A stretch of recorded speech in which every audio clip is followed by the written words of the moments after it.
आएंगे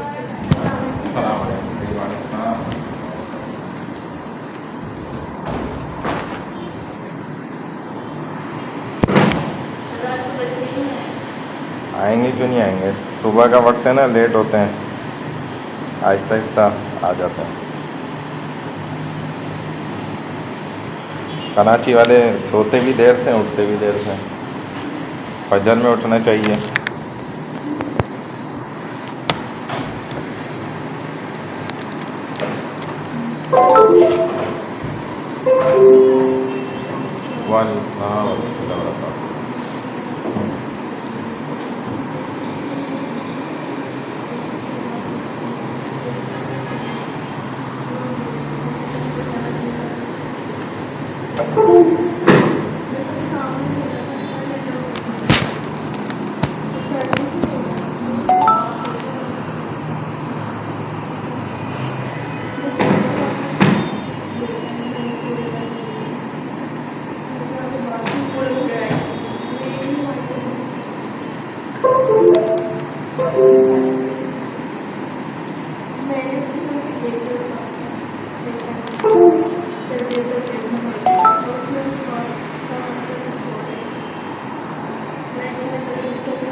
आ जाए, आ जाए।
अच्छा, ब्लैक बोर्ड पे तो है ही नहीं ना, कोर्स अपडेट ही नहीं करा। तो हम बस ईमेल कर लेते हैं, क्योंकि ये मोबाइल को तो उठा नहीं रहा। ईमेल कर देते हैं अपने आप को, वहाँ से ओपन करते हैं।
नहीं, इन्होंने अभी तक ऐड ही नहीं करा है, क्या करें। जब ऐड करेंगे तो आएगा।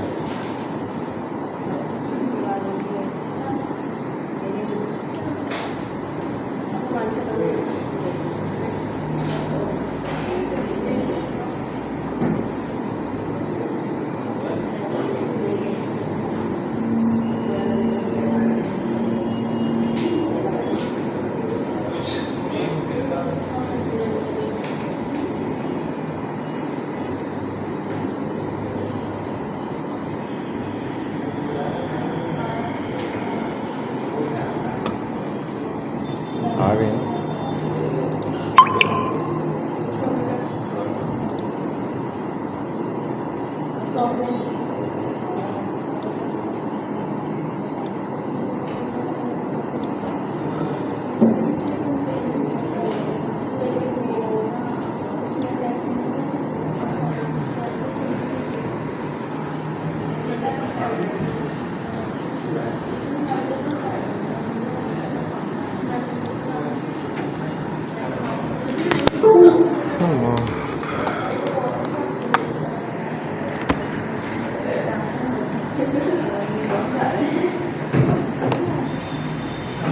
एक पेपर निकाल लें, उस पर अटेंडेंस कर लें, एक ही शीट कोई भी निकाल लें।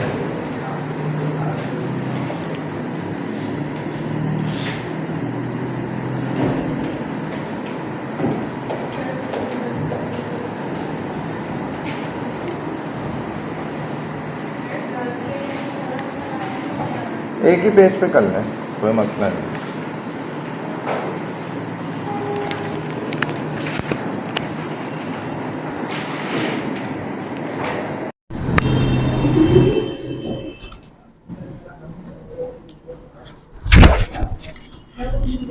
जी अल्हम्दुलिल्लाह वहदा वस्सलातु वस्सलामु अला मन ला नबिय्य बअदा अम्मा बाद अऊज़ु बिल्लाहि मिनश शैतानिर रजीम बिस्मिल्लाहिर रहमानिर रहीम हम्दन कसीरन तय्यिबन मुबारकन फी रब्बि इश्रह ली सदरी व यस्सिर ली अमरी वहलुल उक़दतम मिन लिसानी यफ़क़हू क़ौली रब्बि यस्सिर व ला तुअस्सिर वरफ़ान व तम्मिम बिल खैर व बिका नस्तईन या फत्ताहु या फत्ताहु या फत्ताह।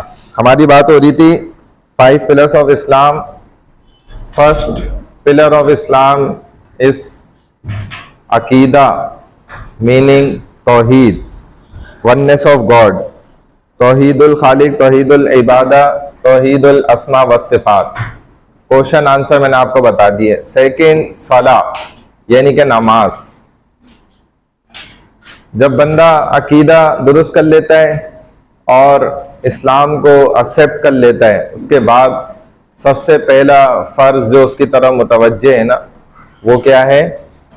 नमाज है। सलाह जिसको कहा जाता है, ये अरबिक वर्ड है। सलाह यानी कि दुआ के मीनिंग में आता है, दुआ करना। नमाज जनाजा हम पढ़ते हैं, वो खुद नमाज है। सलाह है तो वो खुद दुआ है। उसके आगे पीछे दुआ करना इसकी जरूरत नहीं है, कोई कर लेता है तो वो ठीक है, लेकिन असल में नमाज खुद ही दुआ है। जितना ध्यान और एहतमाम आप दुआ के अंदर करते हैं, उतना अगर नमाज में कर लें तो नमाज इंशाल्लाह कबूल भी होगी और वो दुआएं भी पूरी हो जाएंगी। नमाज के अंदर आप गौर करें, सारी दुआएं हैं। खुद नमाज मुकम्मल एक दुआ है। अगर एहतमाम से और गौर व फिक्र के साथ नमाज अदा की जाए तो वो नमाज कबूल होती है। इसीलिए ऐसे लोग जो बहुत ज्यादा कुरान तिलावत करते हैं और वो दुआ नहीं कर पाते, तो अल्लाह ताला की तरफ से दुआ मांगने वालों से ज्यादा उनको मिलता है। ये अल्लाह का करिश्मा है इंसानों के साथ। तो 5 वक्त की नमाज आपको पता है दिन में फर्ज है, और लेकिन टोटल नमाजें कितनी है?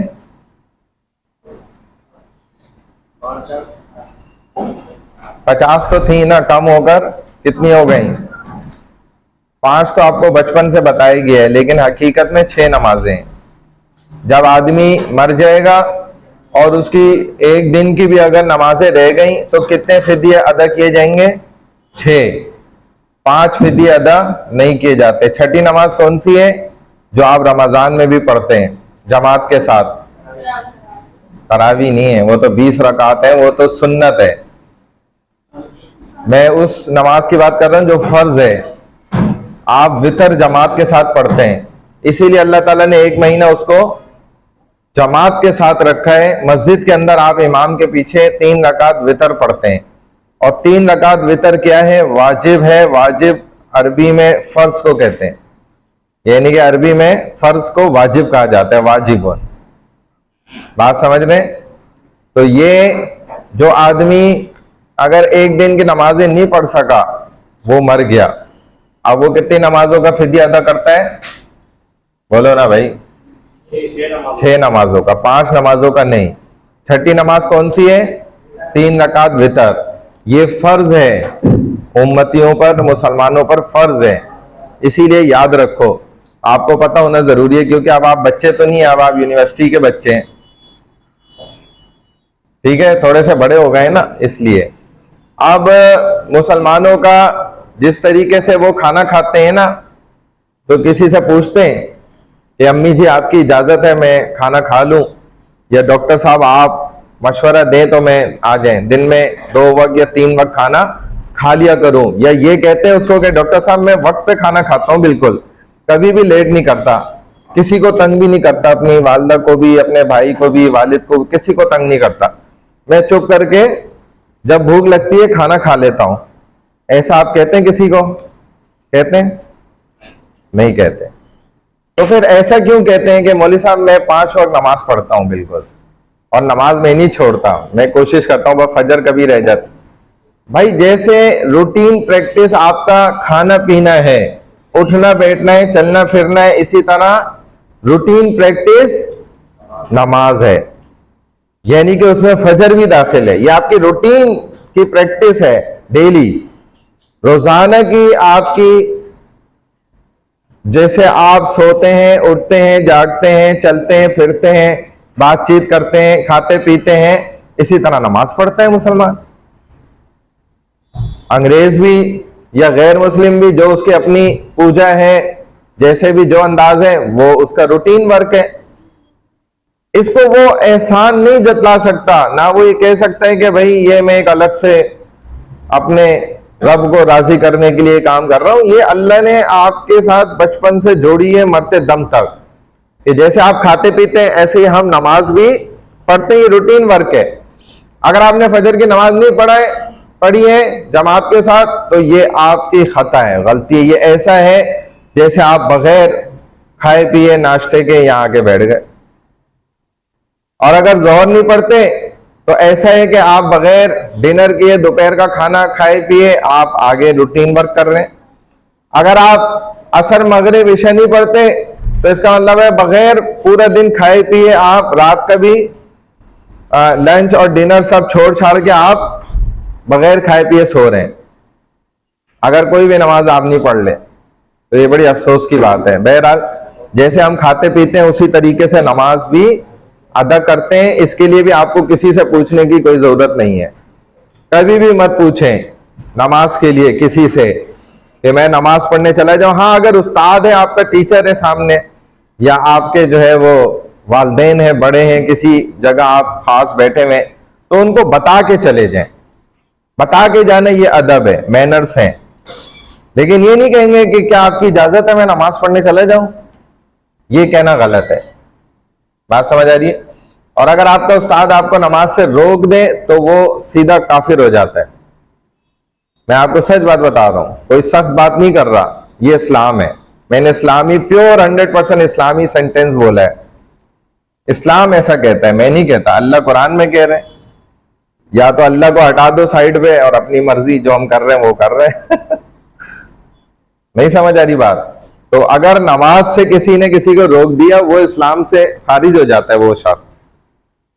और दूसरा ये कि नमाज के लिए किसी को बुलाना या पुकारना या बताना, ये भी गलत है।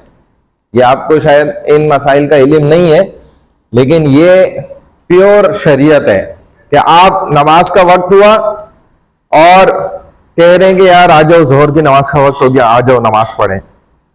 ये गुनाह का काम है, बिग सिन, जिसको हराम गुनाह कहते हैं। हाँ, उलमा बोलते हैं कि अगर आप बता रहे हो नमाज में तो दूसरे में दावत दो, इससे आपको भी नेकी मिलेगी।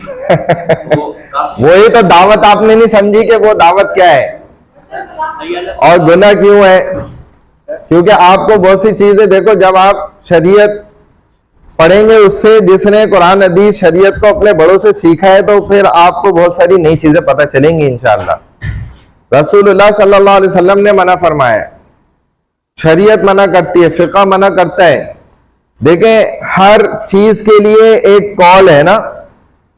आपको पता है आपकी क्लास की टाइमिंग 8:30 से 10:30 बजे। एक दफा आपको टाइमिंग बता दी गई, अल्लाह रोज बता रहे हैं। फजर में उठ के मुअज्जिन अजान दे रहे, रोज दे रहे। अजान किस मकसद के लिए है? कि सबको अनाउंसमेंट हो गई, खुली एतबार से स्पीकर के ऊपर हो गई, घरों में आवाज पहुंच गई। नहीं भी पहुंची तो सबको पता है फजर की नमाज का ये वक्त है, जोहर की नमाज का ये वक्त है, यूनिवर्सिटी में असर की नमाज का ये वक्त है। अजानें भी हो रही हैं, आवाज भी आ रही है, ये अनाउंसमेंट है। अब उसके बाद अगर आप किसी को बोलेंगे कि भाई नमाज का वक्त है, आ जाओ यार नमाज के लिए, तो शरीयत कहती है आपने नमाज की तहकीर की है। तहकीर क्या होता है? यानी कि नमाज को नीचा कर दिया, नीचे गिरा दिया, हकारत उसके अंदर पैदा कर दी। क्योंकि जब एक बिग अनाउंसमेंट हो गई, बड़ी जोहर का वक्त दाखिल हो गया, अजानें हो गई, बस अब किसी को नमाज के लिए बोलने की आपको जरूरत नहीं है। आप समझ रहे हैं कि आप नेकी कमाएंगे, सवाब कमाएंगे, कोई टका, आपको उल्टा गुनाह मिलेगा अगर आप लोगों को बोले भाई आ जाओ नमाज के लिए चलो।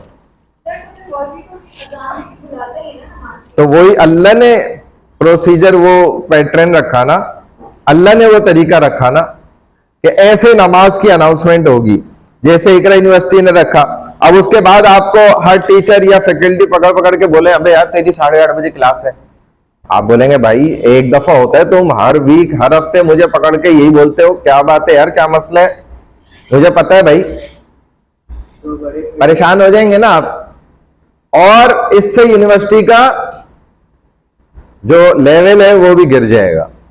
आप कहेंगे यार ये क्या तमाशा चल रहा है यूनिवर्सिटी के अंदर। ये तो एक इतने से इदारे की बात कर रहा हूं, पूरे आलम की बात हो रही है, कायनात के अंदर हर जगह अजान है। तो अल्लाह ने नमाज के लिए बुलावा अजान के जरिए रखा है बस। उसके आगे पीछे सिर्फ शरीयत ने 2 लोगों को के बारे में इजाजत दी है कि इनको नमाज के लिए आगाह किया जा सकता है, इन्फॉर्म किया जा सकता है, बताया जा सकता है। उनको भी ये नहीं कहा जाएगा कि आप नमाज के लिए आ जाए। और वो 2 लोग में पहला शख्स वो है जो काजी उल कुज़ात है, यानी कि शरीयत का बड़े ओहदे पे फाइज एक इंसान होता है, जो तमाम जजेस का भी चीफ जस्टिस जिसको आप कहते हैं शरीयत में, काजी उल कुज़ात कहा जाता है उसको। उस शख्स को सिर्फ इतना इन्फॉर्म किया जा सकता है, उसकी मसरूफियत की वजह से सिर्फ शरीयत ने इजाजत दी है कि इस बंदे को इन्फॉर्म कर सकते हैं कि हजरत नमाज का वक्त हो गया, बस इतना। ये नहीं कहा जाएगा आप आ जाए नमाज के लिए, नमाज तैयार है, बस इतना सा उसको इन्फॉर्म करना है एक दफा बस। शरीयत ने सिर्फ इसको इन्फॉर्म करने की इजाजत दी। और सेकंड पर्सन कौन है? कि जो आपका वक्त का खलीफा है, क्योंकि इन 2 लोगों के अलावा किसी की कोई ऐसी मसरूफियत अल्लाह नहीं मानते कि वो उसको नमाज के लिए इन्फॉर्म किया जाए। अजान है इन्फॉर्म, बस एक कॉल हो गई, अजान हो गई, आपको आवाज आई नहीं आई, यह आपका मसला है, आपको खुद अपना वक्त का पता होना चाहिए। बात समझ गए? इसीलिए जो लोग ये कहते हैं कि नमाज के लिए दावत दो, दावत अलग चीज है। आ जाए, दावत क्या है कि भाई अभी नमाज का वक्त है नहीं है, मैं आपको उसके बारे में नहीं कह रहा, मैं आपको नमाज के फजाइल सुना रहा हूं। जैसे मैं अभी आपको बता रहा हूं नमाज की फजीलतें, नमाज की अहमियत, नमाज के अच्छाइयां, नमाज क्या अच्छे अच्छे काम करती है, तो ये है दावत। ये आप किसी भी वक्त किसी को भी दें। लेकिन जब नमाज का वक्त हो गया, अब उसका खुद ईमान का तकाजा है, जैसे वो वक्त पे अपनी मेडिसिन उठा के खाता है ना, ऐसे ही वक्त हो गया खुद उठ के जाएगा नमाज के लिए। आ जाए, हमें किसी को बोलने की जरूरत, नमाज इतनी गिरी पड़ी चीज नहीं है नाउजुबिल्लाह कि उसके लिए हम लोगों को बुलाते रहें। ये हम मुसलमानों में गलत आदत पड़ गई है। हम इस कदर गिर गए नीचे कि हमें अब नमाज के लिए भी बुलाना पड़ रहा है। नमाज तो वो अमल है कि आदमी अपना काम ऐसे फेंक कर, चाहे कितना कीमती काम हो, अल्लाह वालों की वालदा का इंतकाल हो गया, उन्होंने जल्दी जल्दी दफना के नमाज के लिए पहुंचे। कहते हैं तब एक अल्लाह वाले कहते हैं मेरी जिंदगी में सिर्फ एक दफा जमात निकली और उस दिन जिस दिन मेरी वालदा का इंतकाल हुआ था, बस एक नमाज मेरी जमात से बस छूटी थी। वो वालदा का इंतकाल हो गया था, उनको दफनाने में लगा हुआ था, इस वजह से जमात छोड़ गए। छोटे बच्चों को तो आपने आदत डालने के लिए कहना है ना।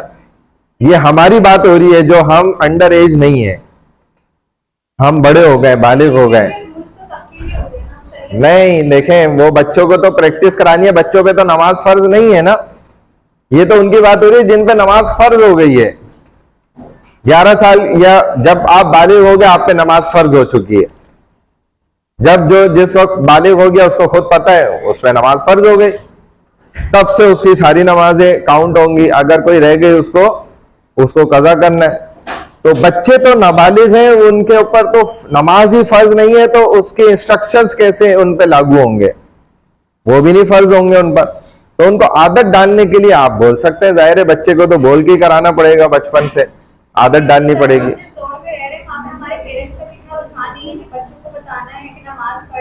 मोस्टली हम में से कोई भी प्रॉपर 5 वक्त की नमाज पढ़ने की कोशिश करते होंगे लेकिन पढ़ते नहीं होंगे। तो अब इसमें गलती हमारी है कि हमें नहीं पता कि नमाज 5 वक्त पढ़नी है, क्योंकि अभी मोस्टली ऐसे लोग होते हैं जिन्हें नहीं पता होता कि नमाज 5 वक्त की पढ़नी है, रोज पढ़नी है।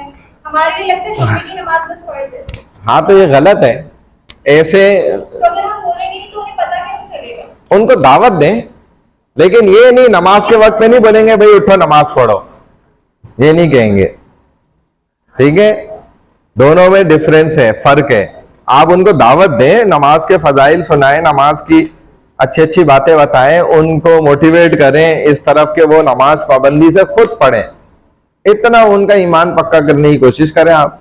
लेकिन ये नहीं कहेंगे कि भाई बच्चों जोहर की नमाज का वक्त देखो 1:30 बजे है, जाओ नमाज पढ़ो, ये नहीं हम कहेंगे। हाँ, हम इतना कभी अनाउंसमेंट कर देते हैं क्लास में कि हमारा जैसे दूसरी क्लास ऐसी है उसमें नमाज का टाइम आ जाता है, तो हम ये अनाउंस कर देते हैं भाई हम क्लास ऑफ करने के बाद जमात करेंगे, हमने टाइम बता दिया। हमने तब भी ये नहीं कहा कि तुम सब वहां आओगे, मैं वहां अटेंडेंस लगाऊंगा, प्रेजेंट लगेगी। जैसे ठीक है, हमारे पेरेंट्स कहते हैं कि अगर आप इन केस हम नमाज नहीं पढ़ रहे, ठीक है, और जो मैंने शाम नमाज नहीं पढ़ी और मेरे वालिद या वालिदा आप कहती हैं कि आप जाके नमाज पढ़ें, आपने नहीं पढ़ी, तो मैंने ये कहूँ कि आपको कोई अपनी है नमाज बोलने का? नहीं, ये तो वो आपको सही कह रहे हैं, क्योंकि आपने वक्त पे एक चीज छोड़ दी। तो वही बात हो गई ना। देखिए, जब नमाज का वक्त है ना, जब नमाज का वक्त है तो नमाज की अहमियत इतनी है कि आपने खुद खड़े होकर पढ़नी है, मस्जिद जाकर जमात से। अगर लड़की है तो उसने घर में पढ़नी है। लेकिन जब आपने वक्त ही निकाल दिया, जमात निकल गई, तो अब तो आपके वालिदैन आपके पीछे पढ़ेंगे ना। ये तो अच्छी बात है कि बेटा तुमने नमाज ही नहीं पढ़ी अभी तक, नमाज पढ़ो भाई उठ के, ये क्या तरीका है? वो तो आपको अब सुनाएंगे ना, डांटेंगे, ये तो सही है, ये गलत थोड़ी है, क्योंकि आपने ये तो कॉन्ट्रडिक्टरी जा रहा है। एक जगह पे हम बोल रहे हैं कि नहीं ऐसा नहीं है और एक जगह पे हम बोल रहे हैं। जब नमाज का वक्त होगा ना तब आप उसको नहीं कह सकते, क्योंकि उसमें नमाज का जो लेवल है ना, स्टैंडर्ड है, उसको नीचे गिराने वाली बात है। क्योंकि अजान उसका एक स्टार्टिंग थी, एंड जो है उसकी दुआ है फिर नमाज पढ़ा के।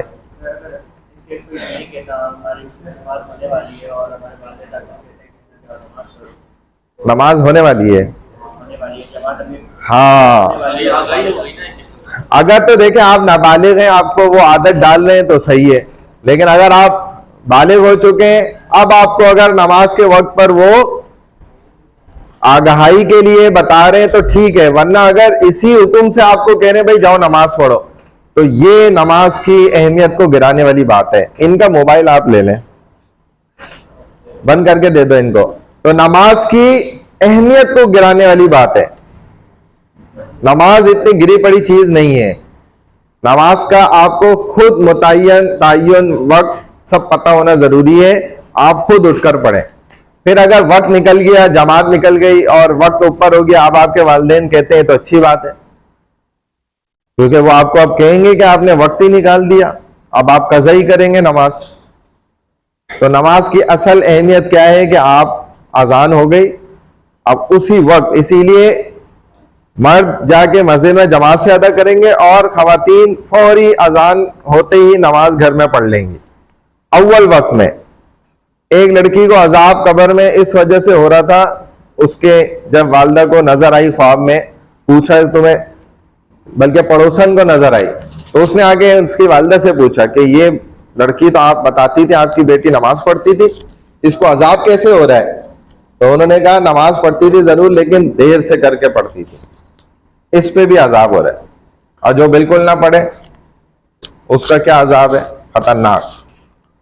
कहते हैं 10 लाख साल से भी ज्यादा एक नमाज छोड़ने पे उसको जहन्नम के अंदर जलाया जाएगा। तो खतरनाक अजाब है।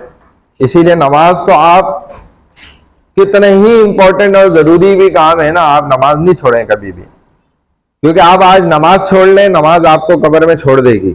याद रखें, आखिरत की घाटियों में यह आपके कोई काम नहीं आएगी, फिर ये भी आपको वैसे ही छोड़ देगी जैसे अभी हम इसको छोड़ लें। हमारे तो काम आने वाली यही तो इबादत हैं जो हमारे काम आए।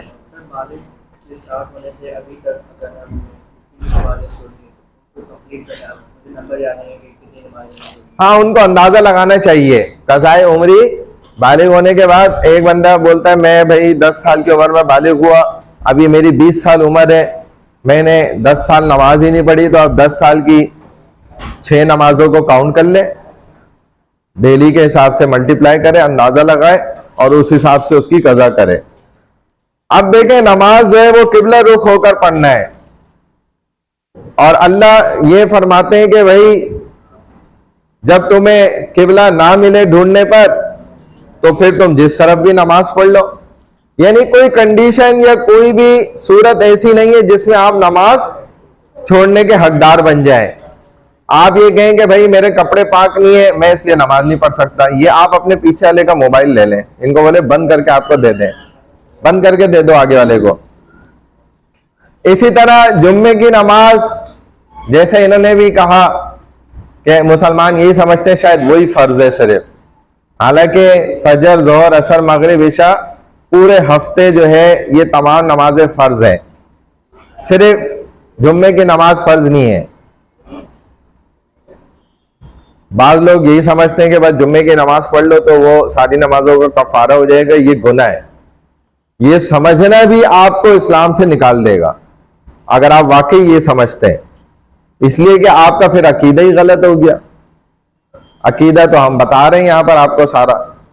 अगर ये अकीदा गलत है फिर आप किसी भी पार्टी के हैं तो आप नाकाम हैं, और अकीदा आपका सही है, आप किसी भी पार्टी के, आप कामयाब हैं।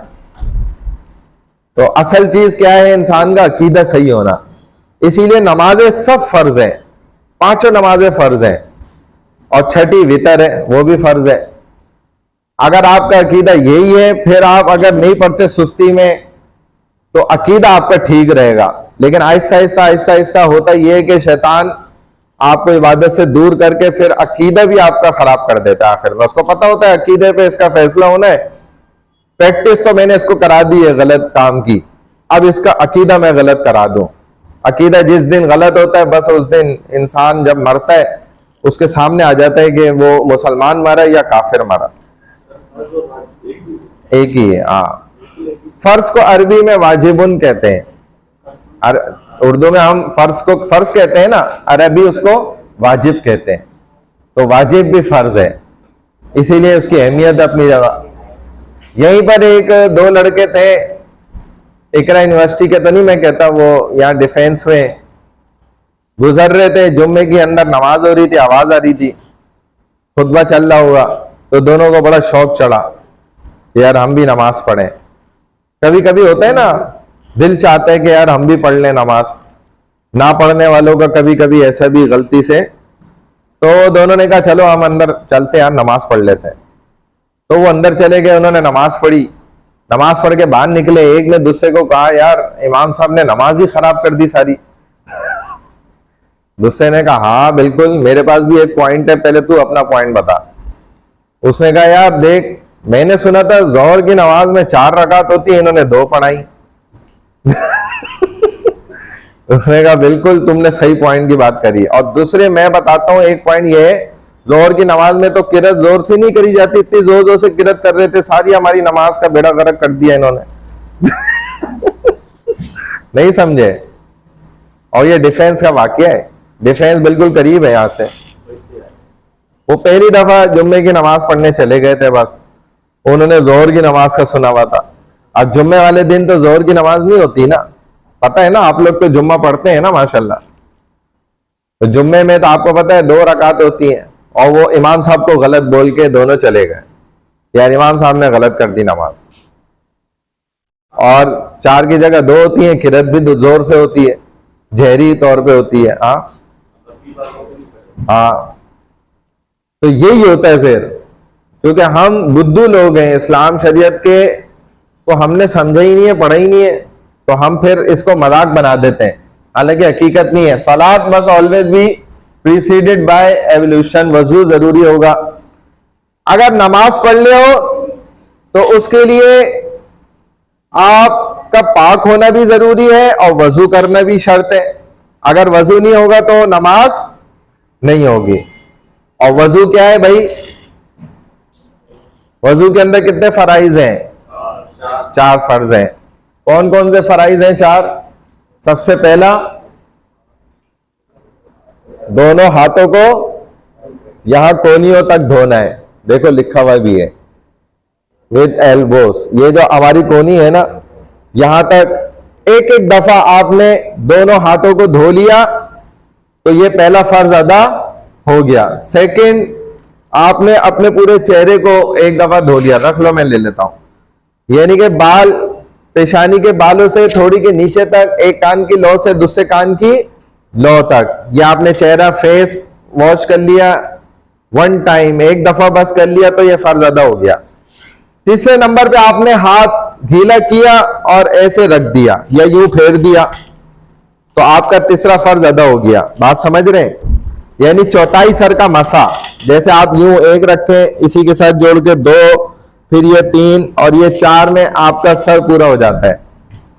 तो अगर चौथाई सर का मसा कर लिया, चौथाई मतलब इसका चौथा हिस्सा आपने ऐसे हाथ गीला किया और यूं रख दिया या ऐसे फेर दिया, तो ये तीसरा फर्ज अदा हो गया। चौथे नंबर पे फर्ज क्या है कि ये आपके टखने है ना, उस समेत आपने दोनों पैरों को एक एक दफा धो लिया। ये 4 फर्ज वजू के पूरे हो गए, ये आपका वजू हो गया। अब फर्ज वजू किस कंडीशन में किया जाता है? कभी आपके पास पानी कम है, किसी ऐसी जगह आप हैं सहरा में या सफर में है, ठीक है, वक्त की कमी है, बस वाला कह रहे भाई मैं 5 मिनट में बस स्टार्ट करके चले जाऊंगा, आप जल्दी नमाज पढ़ लें। हालांकि बोलना भी गलत है, गुनाह की बात है। और अभी तो पता चला फैसल मूवर्स वाले ने, लोगों ने कहा भाई नमाज का वक्त है, जरा 10 मिनट रुक जाओ। उसने बोला कंपनी की पॉलिसी नहीं है। यह भी ये वाकया हुआ है कि हमारी कंपनी की पॉलिसी नहीं है, कंपनी ने मना किया हुआ है नमाज के लिए, बस रुकेगी नहीं। बात समझ गए? ये मुस्लिम कंट्री के अंदर माशाल्लाह से ये हो रहा है। और ये उनकी गलती नहीं है, ये गलती मेरी आपकी है। असल में मैं आपको सच बता रहा हूं, आप समझ रहे होंगे ना फैसल मूवर्स वाले ऐसे कर रहे हैं, ऐसा कैसे क्यों कर रहे हैं? ये मेरी आपकी मेहरबानी की वजह से हो रहा है, क्योंकि हम खुद ही नमाज नहीं पढ़ते, उनको भी पता है। अगर हम में कोई गलती से 2-4 पढ़ भी रहे हो तो वो हमारे चक्कर में मारे जाते हैं बेचारे, हमारे मसले में। उनको भी पता है मुसलमानों की आदत है ही नहीं है, तो उनको भी शय मिल गई। अगर 10-20 जमा हो जाए फिर देखो कैसे नहीं रोकेगा वो, बस उसके अच्छे भी रोकेंगे। लेकिन कंपनी की पॉलिसी वो बता रहा है, रिटर्न में है, लिखा हुआ है भाई नमाज के लिए बस नहीं रुकेगी, जो करना कर लो। ये मुसलमानों के मुल्क का ये हाल है। ऐसे लोगों को अल्लाह जन्नत में डालेंगे, ये लोग जाएंगे जन्नत में। अल्लाह इतना भी गया गुजरा नहीं है, नाउजुबिल्लाह। मेरा अल्लाह इतना गया गुजरा नहीं है, अल्हम्दुलिल्लाह। इकरा यूनिवर्सिटी वाले हो सकते हैं इतने गए गुजरे, अल्लाह नहीं है। लेकिन अल्लाह ने अपना एक कानून बताया सीधा सीधा, तुम्हें तकलीफ उठानी पड़ेगी, तुम्हें उठना पड़ेगा फजर में। क्या नहीं उठते तो फिर तुम्हारी मर्जी है। तकलीफ उठाओगे तो जन्नत में जाओगे, नहीं उठाओगे तो भूल जाओ जन्नत को। इतना आसान नहीं है जन्नत जाना जितना हमने समझा हुआ है कि अल्लाह बड़ा गफूर रहीम है और अल्लाह माफ कर देगा। ये जुमला रसूलुल्लाह सल्लल्लाहु अलैहि वसल्लम ने फरमाया शैतानी जुमला है। जो मुसलमान ये जुमला कहता है ना कि अल्लाह बड़ा गफूर रहीम है, अल्लाह माफ कर देगा, आपके नबी खुद फरमा रहे हैं, मैं नहीं कह रहा, ये हदीस में बात है।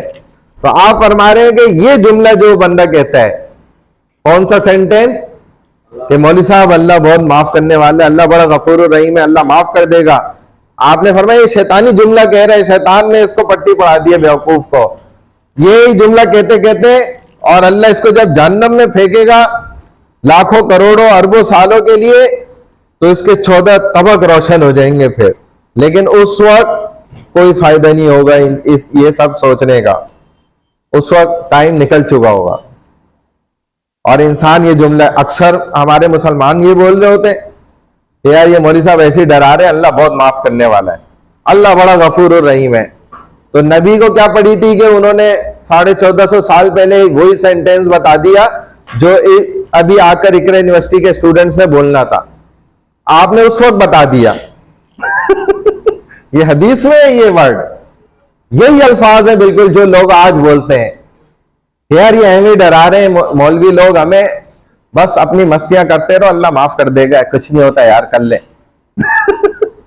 नहीं समझ रहे हो आप, तुम्हारी मर्जी भाई, समझो नहीं समझो, मैंने हक अदा कर दिया अल्हम्दुलिल्लाह, ताकि हुज्जत ताम हो जाए ना, अल्लाह के सामने खड़े होकर कल को मैं कह सकूंगा मेन कैंपस इकरा यूनिवर्सिटी क्लास 802 में मैंने बता दिया था, 40 या 50 स्टूडेंट जितने भी बैठे हुए थे ये गवाह हैं, बता दिया ना भाई सबको।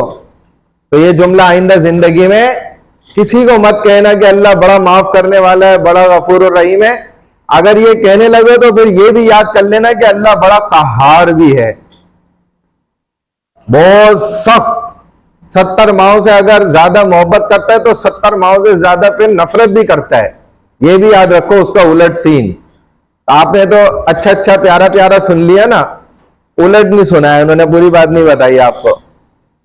पूरी बात ये है, फिर अल्लाह जब सजा देता है, पकड़ करता है, तो 70 माओं से ज्यादा वाली पकड़ भी करता है, फिर वो उससे ज्यादा खतरनाक भी होती है। तो ये भी साथ में याद रखना।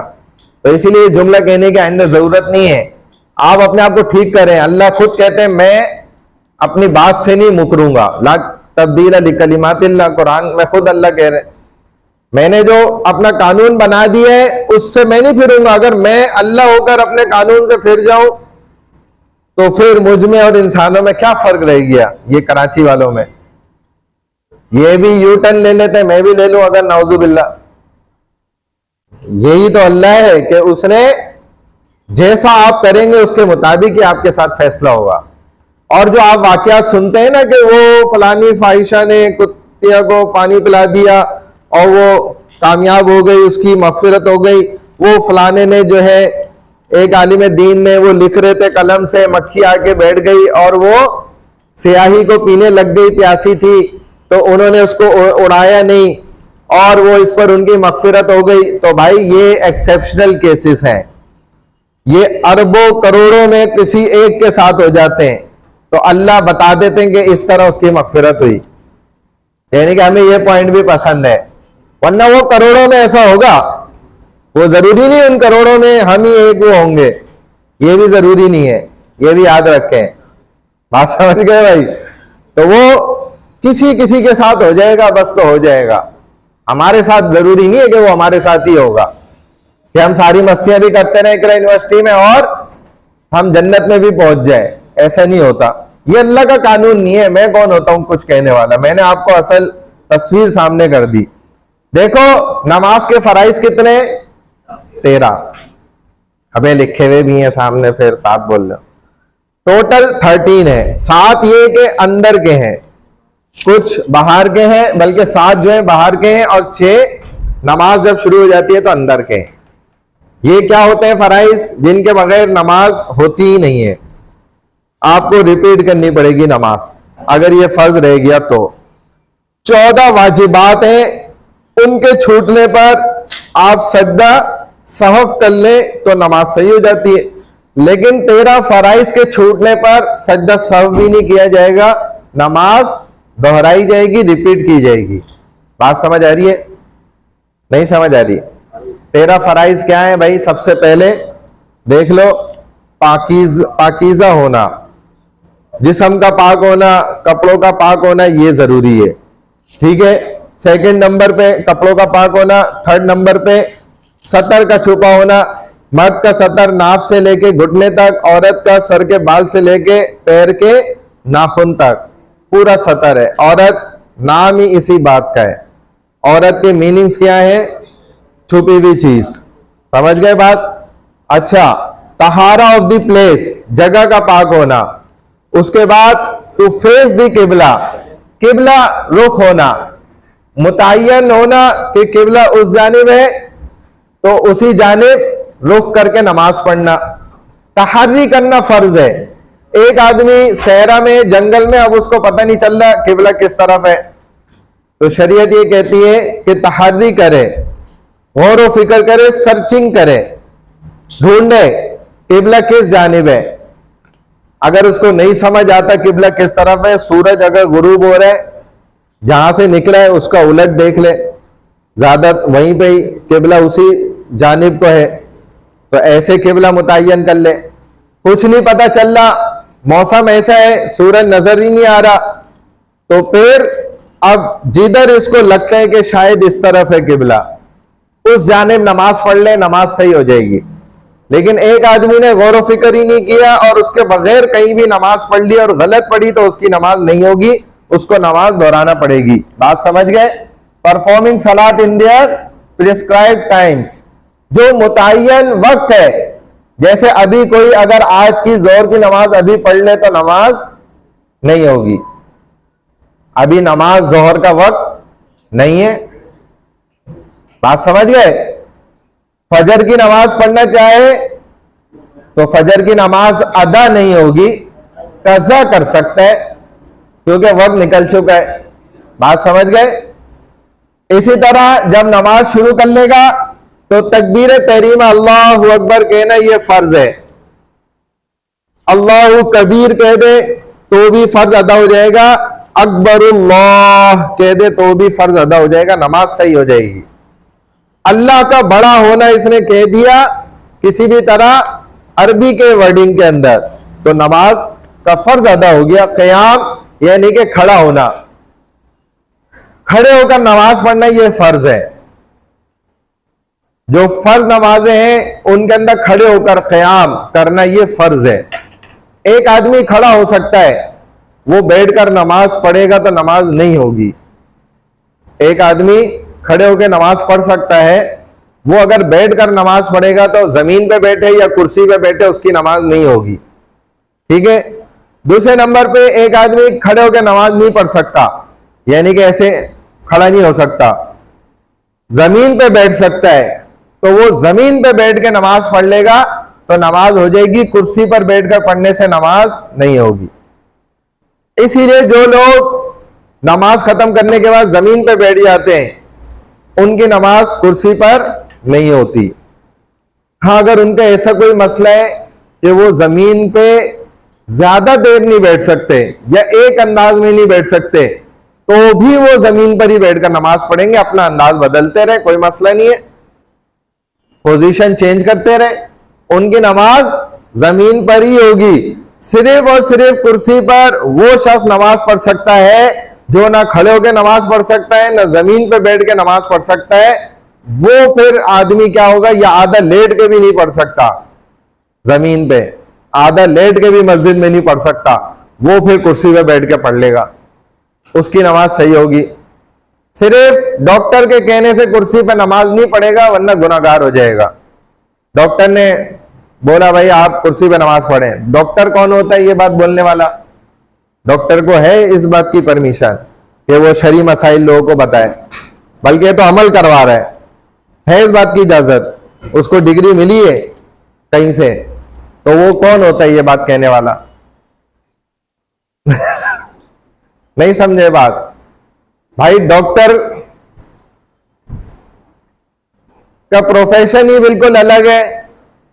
डॉक्टर क्यों आपको ये चीज बोल रहा है, वो कौन होता है बोलने वाला। इसीलिए आइंदा अगर डॉक्टर ऐसा बोले ना तो उसको आप कह दिएगा कि यार आप कौन है ये बात बोलने वाले, ये तो हमें कौन बताएगा, ये आपको मसला कौन बताएगा कि भाई कुर्सी पे बैठ के पढ़नी है या नीचे बैठ के पढ़नी है, लेट के पढ़नी है, कैसे पढ़नी है। ये तो एक वेरीफाइड कोई आलिम या मुफ्ती हो तो वो बताएगा ना, डॉक्टर का ये काम थोड़ी है। आप मुफ्ती साहब के पास जाते हैं, भाई मैं बीमार हूं या मेरा बच्चा ये मसला हुआ हुआ है जरा चेक कर ले, मुफ्ती साहब बोलेंगे भाई डॉक्टर के पास जाओ किसी, मतलब वो अपने तजुर्बे से बता देंगे छोटा मोटा मसला अगर है। लेकिन अब आपको हर्निया हो रहा है या अपेंडिक्स है या और कोई मसला है तो मुफ्ती साहब क्या करेंगे, छुरी कांटे लेके शुरू हो जाएंगे? नहीं भाई, उनका ये काम नहीं है ना। अगर कोई डॉक्टर आलिम दीन भी है तो ठीक है, वो फिर मसला बता सकता है, लेकिन वो फिर बताएगा ही नहीं आपको, ये बोलेगा ही नहीं कुर्सी पे पढ़ो, कहेगा जमीन पे बैठ के पढ़ लो, अगर वो आलिम होगा तो, क्योंकि उसको ये शरई मसला पता होगा फिर तो। क्योंकि आप अगर अनाड़ी डॉक्टर के बोलने से कुर्सी पे बैठ के नमाज पढ़ लें तो आपकी वो नमाजें कबूल ही नहीं हुई हैं, वो आप दोहरा लें दोबारा। और ये जितने लोग पढ़ते हैं ना उनकी नमाजें होती ही नहीं है इस तरह। मैं नहीं होता कोई कहने वाला है, ये अल्लाह उसके रसूल का फैसला है। ये शरई मसला जानने के लिए आलिम होना जरूरी है। आपने जैसे ये शरई मसला बताया, हमें तो बताया। हाँ, अब आप मेरे इस बताए हुए मसले को हर जगह चैलेंज कर सकते हैं विद प्रूफ। मैं आपको उसके सोर्सेज दे दूंगा, उसकी अहादीस निकाल के दे दूंगा, कुरान की आयत दे दूंगा, कोड कर दूंगा, सारा दे दूंगा, मवाद कंप्लीट मटेरियल दे दूंगा। आप उसको चैलेंज कर सकते हैं कहीं पे भी, आप खड़े हो जाएं, चैलेंज करें, हम आपके साथ खड़े हुए। तो अगर अनाड़ी डॉक्टर से मसले समझोगे, शरीयत समझोगे, तो यही होगा जैसे आपने आजकल अनाड़ी स्कॉलरों से दीन शरीयत को समझा है ना, और उसी पर अमल कर रहे हैं, बल्कि उस पर भी बहुत कमी कर रहे हैं। लेकिन अगर कोई कर भी रहे तो वो फिर भाई उसके साथ ही जाएगा, ये याद रखना, क्योंकि अनाड़ी लोगों का ये काम नहीं है। ठीक है, जो वेरीफाइड आलिम हो, मुफ्ती हो, वो आपको ये शरीय मसाइल समझा सकता है। अब थर्ड नंबर पे है किरात, यानी कि सूरह फातिहा के साथ कोई भी सूरत मिला के कोई एक मुख्तसर सूरत हो, जैसे सूरह कौसर, इन्ना आतईना है, या एक बड़ी आयत जो 1.5 लाइन की है कुरान के सफ़ों के हिसाब से, या फिर 3 छोटी मुख्तसर, छोटी का मतलब है मुख्तसर, क्योंकि कुरान की कोई आयत, दीन का कोई अमल छोटा नहीं है, सब बड़े। ये मैं समझाने के लिए सिर्फ लफ्ज इस्तेमाल कर रहा हूं कि मुख्तसर अगर 3 आयतें भी हैं, वो अगर आधी लाइन में भी आ रही हैं तो भी उतनी किरत करना सही होगा, फर्ज है, आपने अदा कर लिया। एक रुकू करना हर रकात में ये फर्ज है, एक दफा आपने ये रुकू कर लिया तो ये क्या हो गया भाई, फर्ज अदा हो गया। इसके बाद हर रकात में 2 सजदे करना फर्ज है, अगर एक सजदा करा, एक भूल गए तो नमाज रिपीट करनी पड़ेगी। ठीक है, इसी तरह लास्ट है कादा अखीरा, यानी कि लास्ट तशाहुद के अंदर अत्तहियात में बैठना, और अत्तहियातु लिल्लाहि वस्सलावातु ये मुकम्मल पढ़ना, ये फर्ज है।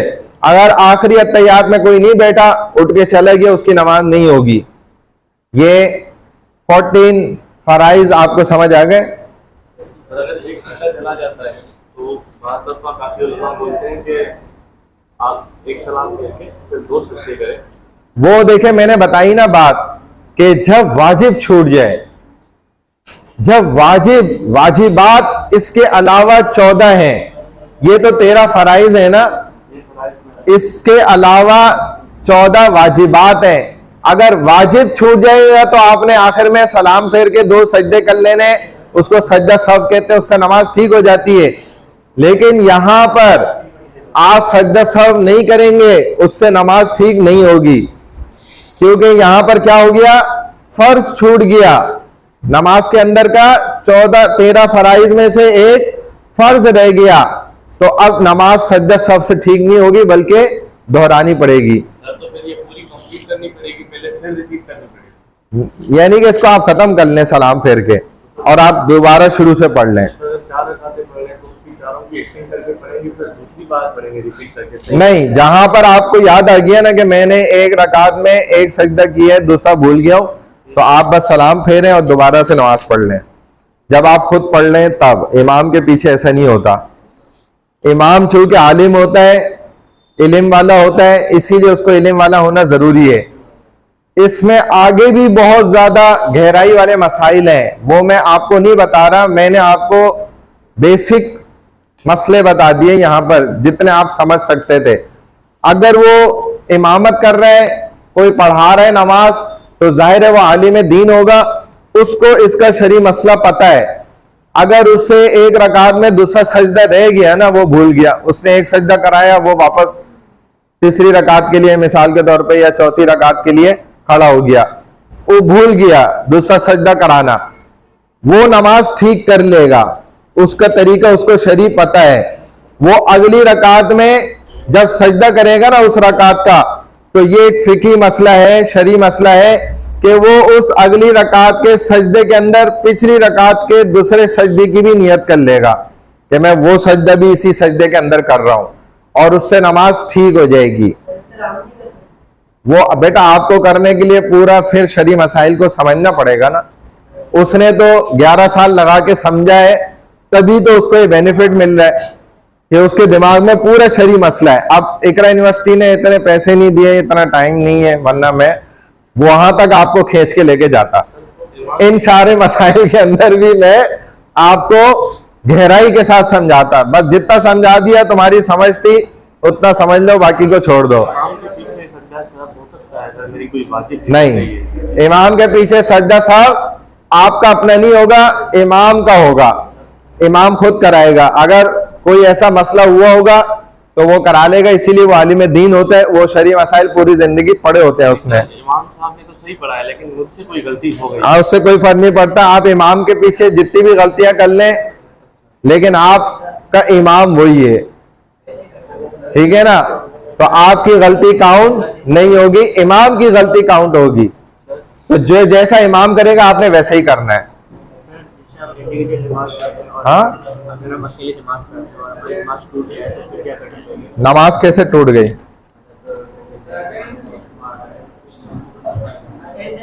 हाँ, अगर देखें आपको बैतुल खला आ रहा है या कोई ऐसी बात है, तो आपको उस कंडीशन में नमाज शुरू ही नहीं करनी चाहिए। आप पहले फारिग हो और फिर वो करें। लेकिन अगर कोई ऐसी सूरत हो गई कि आपको वोमिटिंग आ रही है या कोई और ऐसा मसला हो रहा है, तो फिर नमाज खत्म करने का क्या तरीका है, ये आप पूछ रहे हैं। बस ऐसे अस्सलाम वालेकुम वरहमतुल्लाह, अस्सलाम वालेकुम वरहमतुल्लाह कह चला जाए, और ये भी नहीं करे हाथ छोड़ के चला जाए, तो भी गुनाह नहीं है। आज इतना लेट आ रहे हो यार। 3 रकातें हो गई और 4 रकात फर्ज पढ़ रहे हैं, 3 रकातें और 4 रकात सुन्नत पढ़ रहे हैं, 3 रकातें हम उधर ही खत्म करते हैं। वो बिना का मसला होता है कि एक आदमी 4 रकात पढ़ रहा है, उसने 3 रकात पूरी कर ली, अब वो किसी वजह से नमाज तोड़नी पड़ गई, नमाज तोड़ के चला जाए और आकर दोबारा नए सिरे से पूरी नमाज पढ़े, यही बेहतर तरीका है। वरना गहराई के मसाइल है, वो समझ लो, सीख लो। बिना का शरी तरीका होता है, उसके मुताबिक अगर उस पर आप अमल करो सही तरीके से, तो तीसरी रकात से ही आप कंटिन्यू कर सकते हैं। लेकिन उसके लिए वो शरी मसला पूरा पहले आपको समझना पड़ेगा। ये आपको समझ आ गए फराइज सारे? अच्छा भाई, नमाज जो है वो मस्जिद के अंदर इमाम के पीछे ही अदा की जाएगी। यार ये इनसे मैंने आपको बोला था, आपने मोबाइल नहीं लिया इसका। अब मैं आपको भी बाहर भेजूंगा, या आपने मोबाइल क्यों नहीं लिया इनका? नहीं, मैंने आपको कहा था। कौन दूसरा था? आप वहां बैठे हुए थे। ले लो इसका मोबाइल, ले लो, और आपका भी मोबाइल अब मैं दिलवाऊंगा किसी को। पहले इसलिए बता दिया कि आप यूज करोगे तो फिर। अच्छा, नमाज की टाइमिंग्स आपको पता है सारी, किस तरीके से नमाज किस वक्त पे अदा की जा रही है। नमाज के बाद 3rd पिलर ऑफ इस्लाम क्या है? बताओ भाई। सोम। सबसे पहले देखें 5 पिलर ऑफ इस्लाम में अकीदा है, वननेस ऑफ गॉड, तौहीद उसको कहते हैं। 2nd नंबर पे सलात यानी कि नमाज, और 3rd नंबर पे क्या है? सोम, रोजा। जब बंदे ने अल्लाह से दोस्ती लगाने की शुरुआत कर दी, स्टार्टिंग। अब वो अल्लाह की याद भी कर रहा है, अल्लाह को याद कर रहा है। जैसे एक महबूब अपनी महबूबा को याद करता है, हम अपने रब को याद करते हैं। अब अल्लाह कहता है मेरे लिए आप भूखा भी रह के दिखाएं जरा, तो फिर हम अल्लाह के लिए भूखा भी रह के दिखाते हैं। सोम is an act of worship, its main aims is to stay away from forbidden things. जो ऐसी भी चीजें हमारी नॉर्मली लाइफ में, जिंदगी में हलाल हैं, लेकिन हम उनको भी अपने ऊपर रोजा रखने के बाद हराम करार दे लेते हैं। जैसे खाना पीना है, लेकिन हम नहीं खाते पीते। जायज और हलाल चीजें भी हम छोड़ देते हैं, सिर्फ किस चक्कर में? अपने रब को खुश करने के लिए, अपने रब की बात को रखने और मानने के लिए। It is a time for inner reflection, devotion to अल्लाह एंड सेल्फ कंट्रोल। अपने अंदरूनी जिस्म को पाक करने का तरीका है ये रोजा, और आपकी कुव्वत मुजाफत जो है ना, उसको बढ़ाने का जरिया है। इंसान का अपने ऊपर कंट्रोल हासिल हो जाए, ये रोजे के जरिए हो सकता है, वरना आप आउट ऑफ कंट्रोल ही रहेंगे अगर रोजा नहीं रखते। इसीलिए रसूलुल्लाह सल्लल्लाहु अलैहि वसल्लम पूरा साल हर महीने 3 रोजे रखते, अय्यामे 20 के, यानी कि चमकदारी वाले रोजे, जो चांद अपनी पूरी मुकम्मल चांदनी के साथ रोशन होता है उन 3 दिनों में, जो कौन सी कहलाती हैं? 13, 14 और 15। तो ये 3 दिन के रोजे रसूलुल्लाह सल्लल्लाहु अलैहि वसल्लम हर महीने रखा करते थे, जिसकी वजह से सेल्फ कंट्रोल हासिल हो जाता है। बंदा फिर अपने जिस्म पर अपनी हुक्मरानी कर सकता है। ये जो 6 फीट का जिस्म है या 5 फीट का है ना, वरना ये जिस्म भी आउट ऑफ कंट्रोल हो जाता है, वो अपनी मर्जी के मुताबिक इस इंसान को चलाता है। अल्लाह फरमाते हैं, या अय्युहल्लज़ीना आमनू कुतिबा अलैकुमुस्सियाम कमा कुतिबा अलल्लज़ीना मिन क़ब्लिकुम लअल्लकुम तत्तक़ून। ऐसा मत समझो मेरे बंदो कि मैंने सिर्फ तुम पर रोजे को फर्ज कर दिया है, ऐसा नहीं है, बल्कि ये रोजे पहले भी उम्मतियों पर और कौमों पर फर्ज हो चुके हैं, हमने उन पे भी इनको फर्ज किया था। तो ये मत समझो कि सिर्फ तुम्हारे ऊपर हमने ये दबाव डाल दिया है, बल्कि पहले भी उम्मती ये रोजा रखा करते थे, और बल्कि इतने वक्त का रोजा नहीं रखते थे जितने वक्त का आप लोग रखते हैं, बल्कि उससे ज्यादा वक्त का रोजा रखते थे। यानी कि उनका 48 घंटे का भी रोजा होता था, 24 घंटे का भी रोजा था, 3 दिन का रोजा भी बन जाता था।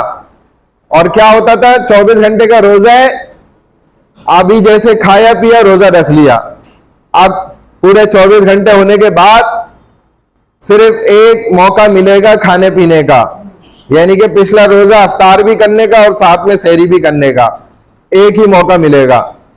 और अगर इस वक्त आप पूरे 24 घंटे होने पर अगर सो गए किसी वजह से, तो आपका अगला रोजा ऑटोमेटिकली स्टार्ट हो जाएगा, यानी कि आप ना अफ्तार कर सकते हैं ना सहरी, अगला रोजा शुरू हो गया। ये रोजा हुआ करता था उनका। ज़कात क्या होती थी? अपना माल ले जाके पहाड़ पे रख दिया, आ गई लेकर चली गई, ज़कात अदा हो गई, कोई इस्तेमाल नहीं कर सकता था। लेकिन अब देखो कितनी आसानी हो गई, अब अल्लाह ने कितना आसान कर दिया है। सिर्फ दिन का रोजा है, सुबह आपने रखा और मगरिब पे मुकम्मल हो गया। इसी तरह ज़कात है, आपने मुस्तहिकीन को दी, उन्होंने खाई, उससे फायदा उठा लिया, इस्तेमाल कर ली, तो ये ज़कात भी उनकी अदा हो जाती है। अब बहुत आसान तरीका हमें अल्लाह ने दे दिया, वरना पहले बहुत मुश्किल तरीका था। कुलू वशरबू, अल्लाह खुद कहते हैं कि भाई खाओ और पियो, हत्ता यतबय्यन लकुमुल खैतुल अबयज़ मिनल खैतिल अस्वद। जो सफेद धारी है ये रात की सियादारी पे गालिब ना आ जाए जब तक, यानी कि सफेदी ना आ जाए, रात खत्म ना होना शुरू हो जाए जब तक तुम मिनल फज्र, फजर कहते भी उसको है जो रोशनी को फोड़े, यानी कि फूट कर रोशनी निकाले, इसको फजर कहा जाता है। तुम अतिम्मुस्सियाम इलल लैल, फिर उस रोजे को रात तक पूरा कर लो। तो सहरी में उस वक्त तक खाओ जब तक वक्त है, अजान होने तक नहीं खाओ, क्योंकि अजान वक्त खत्म होने के बाद होती है, वक्त खत्म होने से पहले अजान नहीं होती। अगर आप खा पी रहे, नहीं भाई अजान चल रही है, जब तक अजान खत्म नहीं होती मैं खा सकता हूं, आपका वो रोजा ही नहीं होगा। वो रोजा आपका क्या हो गया, आपसे छूट गया, रह गया। इसीलिए जब वक्त दाखिल हो गया, यानी कि फॉर एग्जांपल सुबह 6 बजे तक वक्त है सहरी का, तो बस 6 बजे तक से पहले आपने एहतियातन 2-3 मिनट पहले तक खाना पीना खत्म कर लें और मुंह वो साफ कर लें, वो ज्यादा बेहतर है। लेकिन अगर आप 6 बजे तक भी खा रहे तो फिर रोजा शुरू नहीं होगा, इसकी एहतियात बहुत ज्यादा जरूरी है। रोजा फर्ज हुआ था 2 हिजरी में, सने 2 हिजरी मोहम्मद सल्लल्लाहु अलैहि वसल्लम के एतबार से 2 सने हिजरी को ये रोजा अल्लाह सुब्हानहू व तआला ने फर्ज किया। फास्टिंग इज वाजिब फॉर एवरी मुस्लिम। रमजान के महीने में हर मुसलमान पे रोजे रखना फर्ज है। कोई इकरा यूनिवर्सिटी का जवान ये नहीं कह सकता कि भाई मैं बीमार हूं, मैं इसलिए रोजा नहीं रख रहा। हमने अल्हम्दुलिल्लाह जिंदगी में आज तक कभी रोजा नहीं छोड़ा, और जब तक से समझ आई है, याद आया है कि हमें याद है, तब से रोजे रख रहे हैं। बहुत छोटे से रोजे रख रहे हैं। 6 साल का था जब मुझे समझ आई, तो मुझे याद है मैं तब से रोजे रख रहा हूं, एक भी रोजा नहीं छोड़ा है अल्हम्दुलिल्लाह। तो ये आदत होना बहुत जरूरी है। रोजा आपके लिए रखना, कोई इधर रमजान आ रहे होते हैं, इधर मुसलमान परेशान हो रहे होते हैं, यार रमजान आ रहे हैं, रोजे आ रहे हैं, अब पता नहीं कैसे रोजे रखूंगा, क्या करूंगा। जो खुश हो रहा होता है अंदर से और अभी से सोच रहा होता है कि यार रमजान आए और मैं रोजे रखूंगा, मजा आएगा, वो रख लेता है। और जो परेशान हो रहा होता है वो फिर नहीं रख पाता, वो 10 किस्म के बहाने बनाता है। तो भाई साल में 30 रोजे रखकर अल्लाह को कोई खुशी नहीं मिलती है। आपको 30 रोजे रखवा के अल्लाह को कोई खुशी या गम नहीं मिलता, कुछ भी नहीं है। इसमें हमारा अपना ही फायदा है और हमारा अपनी कामयाबी का जरिया है। अच्छा, ये सुबह सादिक से शुरू होगा और मगरिब के वक्त तक इसका वक्त मुकम्मल होता है, जो मुकम्मल रोजा है। अच्छा, इसकी जो खासियतें हैं वो क्या है? रमजान एक इस्लामी महीना है, और जब कैलेंडर में आप देखेंगे तो ये इस्लामी महीना आपको नजर भी आ जाएगा, रमदान। इसका असल प्रोनाउंस क्या है? प्रोनाउंसिएशन रमदान। लोग इसको अलग अलग गलत नामों से भी पुकारते हैं, कोई रमजान भी कहता है, ठीक है, वो गलत है। लेकिन कुरान ने खुद बताया है कि असल वर्ड क्या है भाई? रमदान, यानी कि जला देने वाला। जो गुनाहों के कागजात हैं उन सबको ये आग लगा के जला देता है ताकि वो रिसाइकिल ना हो, यानी कि दोबारा से वैसा ना बन सके। इसीलिए इसको रमदान कहा गया है। It considered as an honourable guest, ये एक मेहमानों की तरह आता है।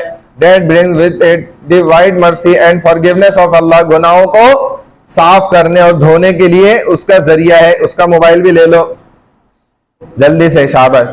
तुम मोबाइल यूज कर रहे हो? अच्छा। It's a month in which the gate of mercy and paradise are opened. ये वो महीना है जिसमें अल्लाह ताला जन्नत के दरवाजों को खोल देते हैं और जहन्नम के दरवाजों को बंद कर देते हैं। इकरा यूनिवर्सिटी खुली होती है? अच्छा, चलो भाई।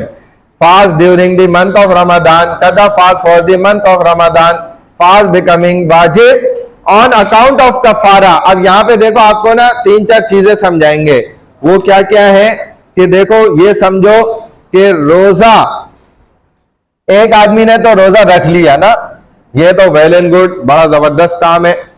एक आदमी ने रोजा छोड़ दिया, तो वो क्या करता है? रोजे की कज़ा करता है।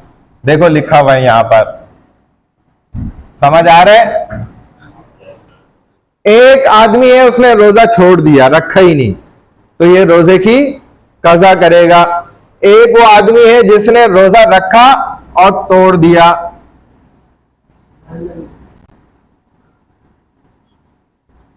यानी कि ब्रेक द फास्ट। उसने रोजा रखा और उस रोजे को उसने तोड़ दिया, और तोड़ने को ना हम कत्अन कहते हैं, ठीक है? ब्रेक द फास्ट कत्अल सौम, उसने रोजे को तोड़ दिया, रोजा रखने के बाद रोजा तोड़ा। अब इस तोड़ने की 3 कंडीशंस हैं, 3 तरीके से वो रोजा तोड़ेगा। सबसे पहली सूरत क्या है, बताओ भाई। भाई रोजा तोड़ दिया, गलती से तोड़ा, खून निकलने से रोजा नहीं टूटता, गलती से तोड़ा। दूसरे नंबर पे जानबूझ के तोड़ा, और तीसरे नंबर पे भूल कर तोड़ा। इन सब में फर्क है, अब ये तुम्हें समझना जरूरी है। देखो, एक आदमी ने रोजा रखा और उसने गलती कर दी। क्या गलती की कि रोजा रखा हुआ है और अब उसको ना भूख लगी। अब जब भूख लगी, ये मैं एक एग्जांपल दे रहा हूं, भूख लगी तो अब वो गया, उसने फ्रिज में देखा कि भाई क्या रखा हुआ है, तो उसको मिसाल के तौर पे सेब मिल गया। अब उसने उठाया सेब, उसने बोला यार अगर पूरा खाऊंगा तो रोजा टूट जाएगा। सुने तो, और अगर जो है मैं थोड़ा सा भी खाऊंगा उससे भी रोजा टूट जाएगा। अब मैं ऐसा क्या करूं कि जो है ना रोजा भी ना टूटे और जो है ना पेट में खाना भी चला जाए। अब उसने बोला भाई केले भी रखे हुए यार, केला तो मेरा दिल तो नहीं कर रहा, चलो केला खा लेता हूं, उससे शायद ना टूटे रोजा। दिल उसका क्या चाह रहा था कि यार सेब खा लो, या कोई भी चीज थी, लेकिन जिस चीज का दिल नहीं चाह रहा था उसने वो चीज उठाई और खाने लगा ना। अब उसने मुंह में डाला और चबाने लगा, फिर उसने बोला अरे यार मेरा तो रोजा टूट जाएगा, उसने फेंक दिया और कुल्ली कर ली।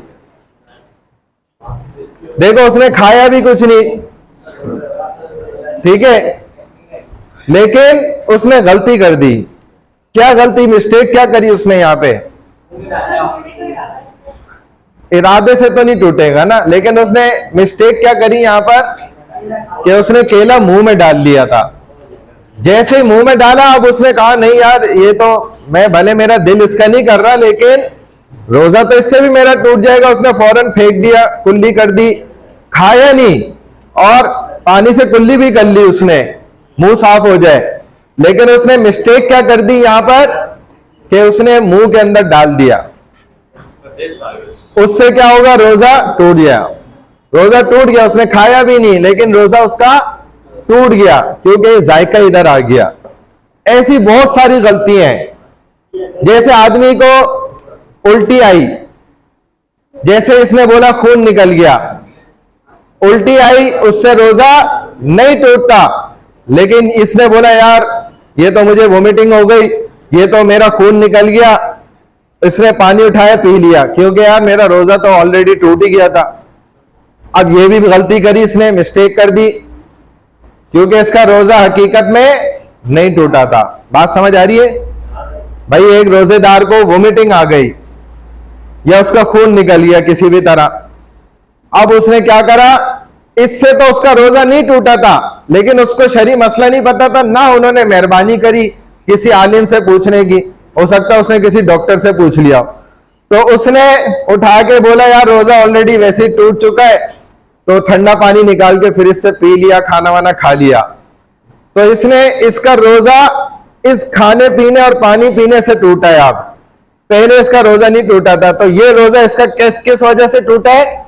गलती से। इसने गलती कर दी, मिस्टेकनली इसका रोजा टूट गया।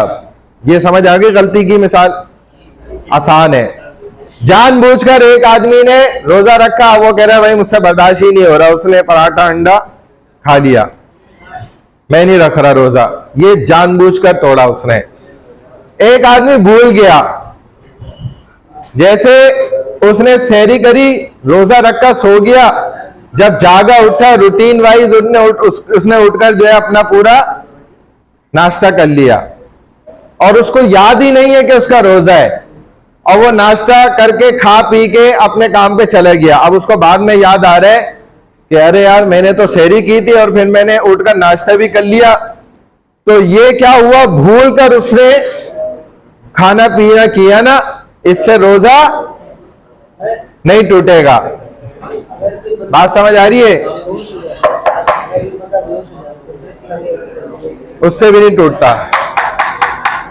भाई एक बंदे ने रोजा रखा और वो भूल गया कि मैंने आज रोजा रखा हुआ है, मेरा तो आज रोजा है, और उसने क्या किया, उसने कुछ भी खा पी लिया, तो ये खाना पीना उसने भूले से किया, उसको याद ही नहीं है कि मेरा रोजा हैगा, मैंने रोजा रखा हुआ है आज। जब उसने खा पी लिया भूले से, तो इससे उसका रोजा नहीं टूटेगा। बात समझ आ रही है? इसी तरह अगर कोई रोजा रखा हुआ है किसी ने और आपके सामने वो खा पी रहा है, आपको पता है इसका रोजा है, तो शरीयत ये कहती है कि आप उसको ना रोकें, आप चुप रहें, अपना काम में लगे रहें, क्योंकि अल्लाह ताला उसको खिलाना पिलाना चाह रहे हैं, तो आप कौन होते हैं उसको रोकने वाले। जैसे हमारे लोग बड़ी सवाब कमाने के चक्कर में बोलते हैं ना, अरे यार तुमने तो रोजा रखा है, तुम खाना खा रहे हो, तुम पानी पी रहे हो, ये इसका आपको सवाब नहीं मिलेगा, आपको गुनाह मिलेगा, क्योंकि अल्लाह उसको खिला रहा था और आपने उसको खाने पीने से रोक दिया। और वैसे भी बाद लोगों की तबीयत ऐसी होती है कि दो काम करते हुए उनको कभी, हर इंसान में जो इंसान है उनकी बात कर रहा हूं, उनमें ये आदत होती है कि उनको वो दो काम करते हुए कभी भी नहीं रोकना चाहिए। एक बैतुल खला वाले काम है और दूसरा ये खाने पीने वाले काम है, इसके दरमियान में कभी भी उनको टोकना या रोकना नहीं चाहिए। रसूलुल्लाह सल्लल्लाहु अलैहि वसल्लम ने एक काफिर को नहीं रोका था, वो मस्जिद में आके पेशाब कर रहा था, तो सहाबी दौड़े गुस्से में कि यार ये हमारी मस्जिद में ऐसा काम कर रहा है। नबी अलैहि सलाम ने उनको बिठा लिया कि भाई बैठ जाओ, करने दो। जब वो मुकम्मल तसल्ली से फारिग हो गए, फिर आप अलैहि सलाम ने कहा कि इनको मोहब्बत से मेरे पास लेकर आओ, तो वो बड़ी मोहब्बत से सहाबी लेकर आए। नबी अलैहि सलाम ने उनको बड़ी मोहब्बत से, शफकत से, प्यार से समझाया कि देखें ये मुसलमानों की इबादत की जगह है, मस्जिद है, इसमें हम गंदगी को पसंद नहीं करते, आप भी नहीं करोगे। तो उस शख्स ने नबी अलैहिस्सलाम के समझाने के इतने अच्छे अंदाज को देखकर इस्लाम कबूल कर लिया। बात समझ आ रही है? तो ये खाने पीने के दरमियान उसको रोकना नहीं चाहिए, बल्कि खाने पीने दें, क्योंकि अल्लाह उसको खिला पिला रहे, तो फिर उसका रोजा इससे नहीं टूटेगा। आपने लगा दी? अच्छा, बात समझ आ गई? तो ये 3 कंडीशन है। अब इसके अलावा एक कंडीशन और है जी, नहीं लगाई। देखो, एक आदमी ने अगर रोजा रखा ही नहीं तो वो कज़ा कर लेगा। एक आदमी वो है जिसने रोजा रखा और गलती से तोड़ दिया, इस कंडीशन में वो एक रोजे की कज़ा करेगा और उस पर कफारा कुछ नहीं है। दूसरा आदमी जिसने भूल कर रोजा तोड़ा, उसका रोजा टूटे ही नहीं, उसको भी कोई कज़ा करने की जरूरत नहीं है, इसी रोजे को कंटिन्यू करे। वो आदमी जिसने रोजा रखा और जानबूझकर तोड़ दिया, इस आदमी पर कफारा लाजिम आएगा। और वो कुरान ने बताया कि एक गुलाम आजाद कर दे, या फिर अगर इसके पास गुलाम बांदी नहीं है तो सेकंड कंडीशन ये है कि 60 रोजे रखे कंटिन्यूअसली, तसलसल के साथ 2 महीने के रोजे रखे। अगर इसने 59 रोजा रखा और उसके बाद गैप आ गया, दोबारा फर्स्ट से शुरू करेगा, ये इसकी सजा है। 60 रोजे कंटिन्यूअसली रखेगा तो इस जानबूझकर एक रोजा तोड़ने का कफारा अदा होगा। अगर ये रोजे ही नहीं रख सकता, एक इसने तोड़ दिया था, तो फिर ये 60 मिस्कीनों को खाना खिलाएगा, दिन रात, सुबह शाम 2 वक्त का। एक साथ खिला दे या अलग अलग खिला दे, इसकी मर्जी है, ठीक है ना। ये इसका क्या है भाई? कफारा है, जिसने जानबूझकर रोजा तोड़ा। यही मसाइल आपको यहां बताए गए। अगर किसी के वालिद का इंतकाल हो गया और उसका बड़ा बेटा मौजूद है या और कोई औलाद भी है, तो वो अपने वालिद के जितने भी रोजा रह गए, वो रोजे नहीं रख सके थे, उनका कफारा अदा कर दे। कफारा कितना, ये आगे आ रहा है। जैसे फॉर एग्जाम्पल 10 दिन वो रोजे नहीं रख सके थे, तो 10 दिन का कफारा उसका बड़ा बेटा इन्हीं के पैसों में से अदा कर दे, अगर उनके पैसे नहीं है तो अपने पैसों में से दे दे। किसी का रोजा में जानबूझकर तोड़वा दिया तो उस पर तो गुनाह होगा, लेकिन जिसका टूट गया उसको क्या करना पड़ेगा? जानबूझकर कैसे तोड़वाया? जैसे जबरदस्ती से किसी से तोड़वा दिया, जैसे मिसाल के तौर पे आपने उस पर जो है हथियार रख दिया कोई और कहा कि भाई तुम खाओ, उसने मजबूरन अपनी जान बचाने के लिए, शरीयत भी कहती है कि ठीक है आप अपनी जान बचाएं, वो ज्यादा कीमती है, रोजा तोड़ दें कोई मसला नहीं है। फिर तो इस कंडीशन में भी वो एक रोजे की कज़ा करेगा, क्योंकि ये उसने बाय सेल्फ अपनी खुशी और मर्जी से जानबूझकर नहीं तोड़ा है, ये जबरदस्ती तोड़वाया गया। जैसे किसी का एक्सीडेंट हुआ, वो बेहोश हो गया, अब उसको लोगों ने लाकर पानी पिला दिया, और हालांकि उस वक्त तो कुछ भी हलक से नीचे डालना ही नहीं चाहिए, वो गलत है, साइंटिफिकली भी गलत है, क्योंकि बंदा होश में नहीं होता, सांस की नाली में वो चीज चली जाती है, फिर ना मरने वाला भी मर जाता है। तो बंदा जब होश में होता है तो उस ऐसी फोर्स लगती है कि वो जब चीज खुद उगलता है तो सांस की नाली हट जाती है और खुराक की नाली आ जाती है, वो अंदर चीज को ले जाती है। तो जो बंदा बेहोश है उसका तो सेंस ही इस वक्त सोया हुआ है, तो उसको अगर इसने पिला भी दिया और वो चला गया मैदे में तो उससे भी रोजा टूट जाएगा, जबकि इसका तो अमल नहीं है उसमें दाखिल। तो इसीलिए ऐसा शख्स एक रोजे की सिर्फ कज़ा करेगा, फास्ट ब्रोकन और लेफ्ट आउट इंटेंशनली, अगर जानबूझकर वो तोड़ लाए, और अगर गलती से टूटा है तो वो अलग मसला है। ईद उल फितर और ईद उल हज, ईद उल जुहा जिसको कहा जाता है, इनका रोजा रखना हराम है, यानी कि टोटल पूरे साल के अंदर 4 दिन ऐसे हैं जिनमें रोजा रखना मना फरमाया गया है। पहला दिन कौन सा है? कौन से 4 दिन है पता है आप लोगों को? कौन से 4 दिन रोजा रखना हराम है? हैं? कौन से? ईदें, 2 ईदों के दिन हो गए, बाकी 2 कौन से? 2 तो ये लिखे हुए हैं ना, इसलिए आपको पता है। मुहर्रम के दिन 10 मुहर्रम, फिर ये तो मुसलमानों को तो पता होती हैं चीजें, तो काफिर भी बता देगा, उसको भी पता है। 4 वो कौन से दिन है जिन दिन रोजा नहीं रख सकते, हराम है रोजा रखना? 2 तो ईद के दिन हो गए, बाकी 2 दिन कौन से हैं? हाँ, दूसरी ईद कौन सी? मतलब मीठी बकरा ईद की का दूसरा दिन, वो एक दिन हो गया, 3 दिन हो गए, चौथा दिन उम्मीद नहीं थी, इसने बता दिया सही। सीआर है लेकिन इसने वाकई बता सही दिया, बताया सही है, कुछ भी करो। आखिरी दिन कौन सा है? चौथा, किसी का दिमाग नहीं चल रहा। पहली ईद कौन सी? बड़ी ईद, मीठी ईद का दूसरा दिन नहीं, बड़ी ईद का एक ही दिन का बस रोजा रखना हराम है। नहीं तो 2 हुए ना, 2 ईदें हो गई, भाई, एक बड़ी ईद हो गई, एक ईद उल जुहा बकरा ईद के 2 दिन हो गए, आखिरी दिन कौन सा है? हाँ, इसी का तीसरा दिन है, क्योंकि तीनों दिन क्या है? अल्लाह सुब्हानहू व तआला की तरफ से ज़ियाफत है। तो मीठी ईद का पहला दिन और बकरा ईद के तीनों दिन रोजा रखना मना है, शरीयत ने मना किया है।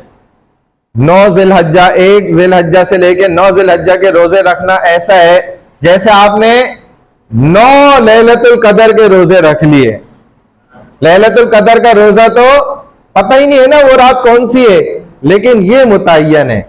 ये 9 दिन के रोजे रखना पहले फर्ज था, इस्लाम से पहले इन दिनों के रोजे रखना फर्ज थे। आशूरे का रोजा फर्ज वो भी था, और ये 9 रोजे रखने ये भी फर्ज थे, और इनकी फजीलत इतनी ज्यादा है।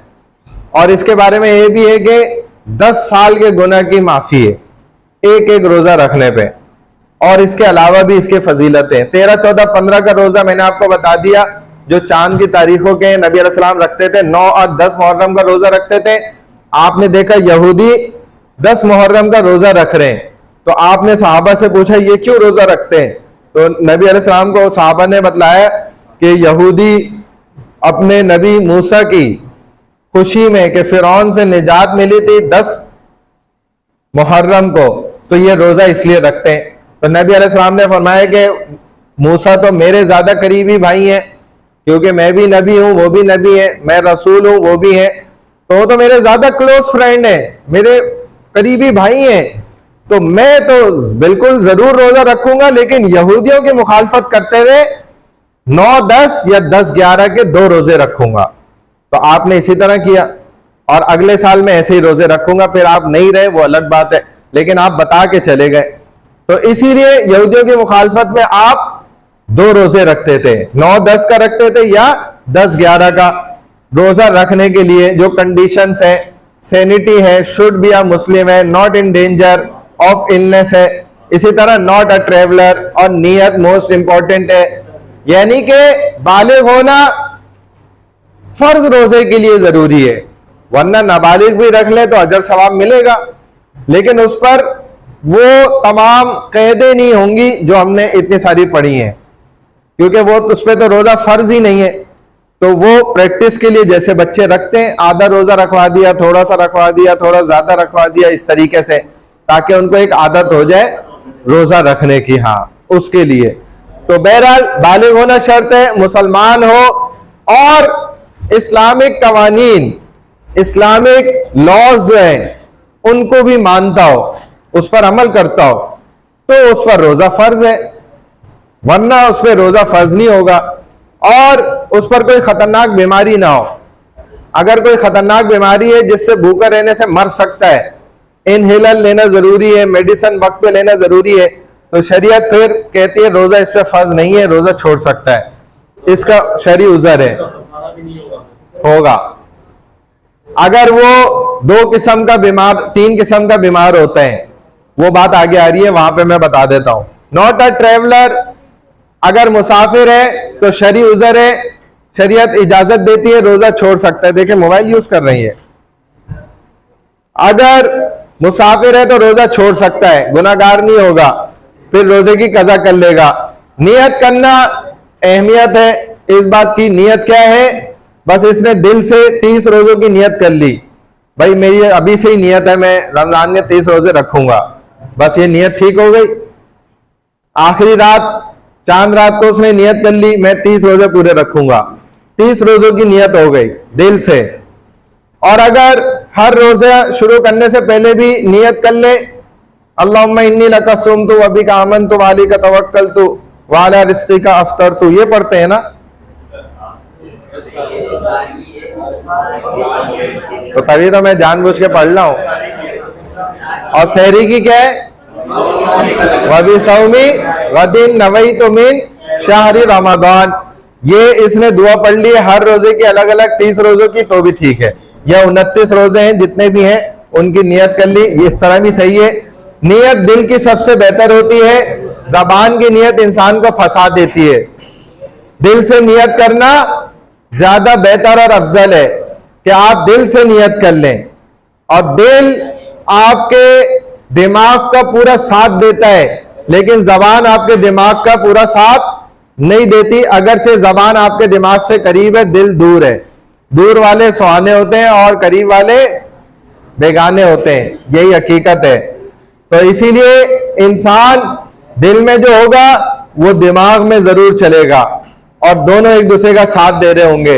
ऐसा कभी भी नहीं होता जिंदगी में, कभी ऐसा नहीं हुआ किसी के साथ कि जो दिल में हो और दिमाग में वो बात ना हो, लेकिन ऐसा बहुत दफा होता है कि आप जबान से बोल कुछ और रहे होते हैं और दिमाग सोच कुछ और रहा होता है। आप बोल कुछ और सोच रहे होते हैं, बोलना यहां से, लेकिन यहां से बोल कुछ और रहे होते हैं। तो इस वजह से जबान दिमाग का साथ नहीं देती, तो दिल से नियत करना ज्यादा अफजल है बजाय इसके कि आप जबान से नियत करें। क्योंकि आप जबान से बाज दफा कह रहे होते हैं भाई मैं असर की नमाज पढ़ लूं, जबकि जोहर की नमाज का वक्त होता है, तो आप गलत कह देते हैं, और वो गलत बोलने से आपकी नमाज ठीक नहीं होगी। खाने और पीने से रोजा क्या होगा, टूट जाएगा। गलत बात कहने से रोजा टूटेगा नहीं, गाली देने से, बुरा कलाम करने से, लेकिन रोजा मकरूह जरूर हो जाएगा। नबी अलैहिस्सलाम ने मना फरमाया एक आदमी धूल मट्टी को अपने अंदर जानबूझकर सक कर रहा है, खींच रहा है और वो चली गई तो उससे रोजा टूट जाएगा। लेकिन जानबूझकर नहीं खींच रहा, एक खुशबू खुद बहुत तेज आ रही है, उससे रोजा नहीं टूटेगा। देख पर बैठा एकदम ढक्कन हटाए, अब खुशबू आ रही है तो जानबूझ के सूंघ रहा है जोर जोर से, तो इससे उसके अंदर ऐसा कोई डस्ट नुमा मवाद नहीं जा रहा मटेरियल, इससे रोजा नहीं टूटेगा। लेकिन अगर कोई ऐसी खुशबू या वो है डस्ट है जिसमें जर्रात भी जा रहे अंदर तो रोजा टूट जाएगा। इसमें नहीं टूटेगा, देख के ऊपर बैठ गए। वोमिटिंग इंटेंशनली, जानबूझकर अगर वोमिटिंग करेगा भले थोड़ी सी हो जाए रोजा टूट जाएगा। खुद से अगर वोमिटिंग आई उससे रोजा नहीं टूटेगा। ये होता है, अगर खुद से आ गई उल्टी उससे रोजा नहीं टूटेगा। जानबूझकर इसने की, हाथ डाला या सोच रहे कि यार उल्टी कर दूं बस हो जाए, तो उससे रोजा टूट जाएगा। लेकिन अगर खुद से आ गई तो उससे नहीं टूटता। ये वो चीजें जिनसे रोजा मकरू होता है। हाँ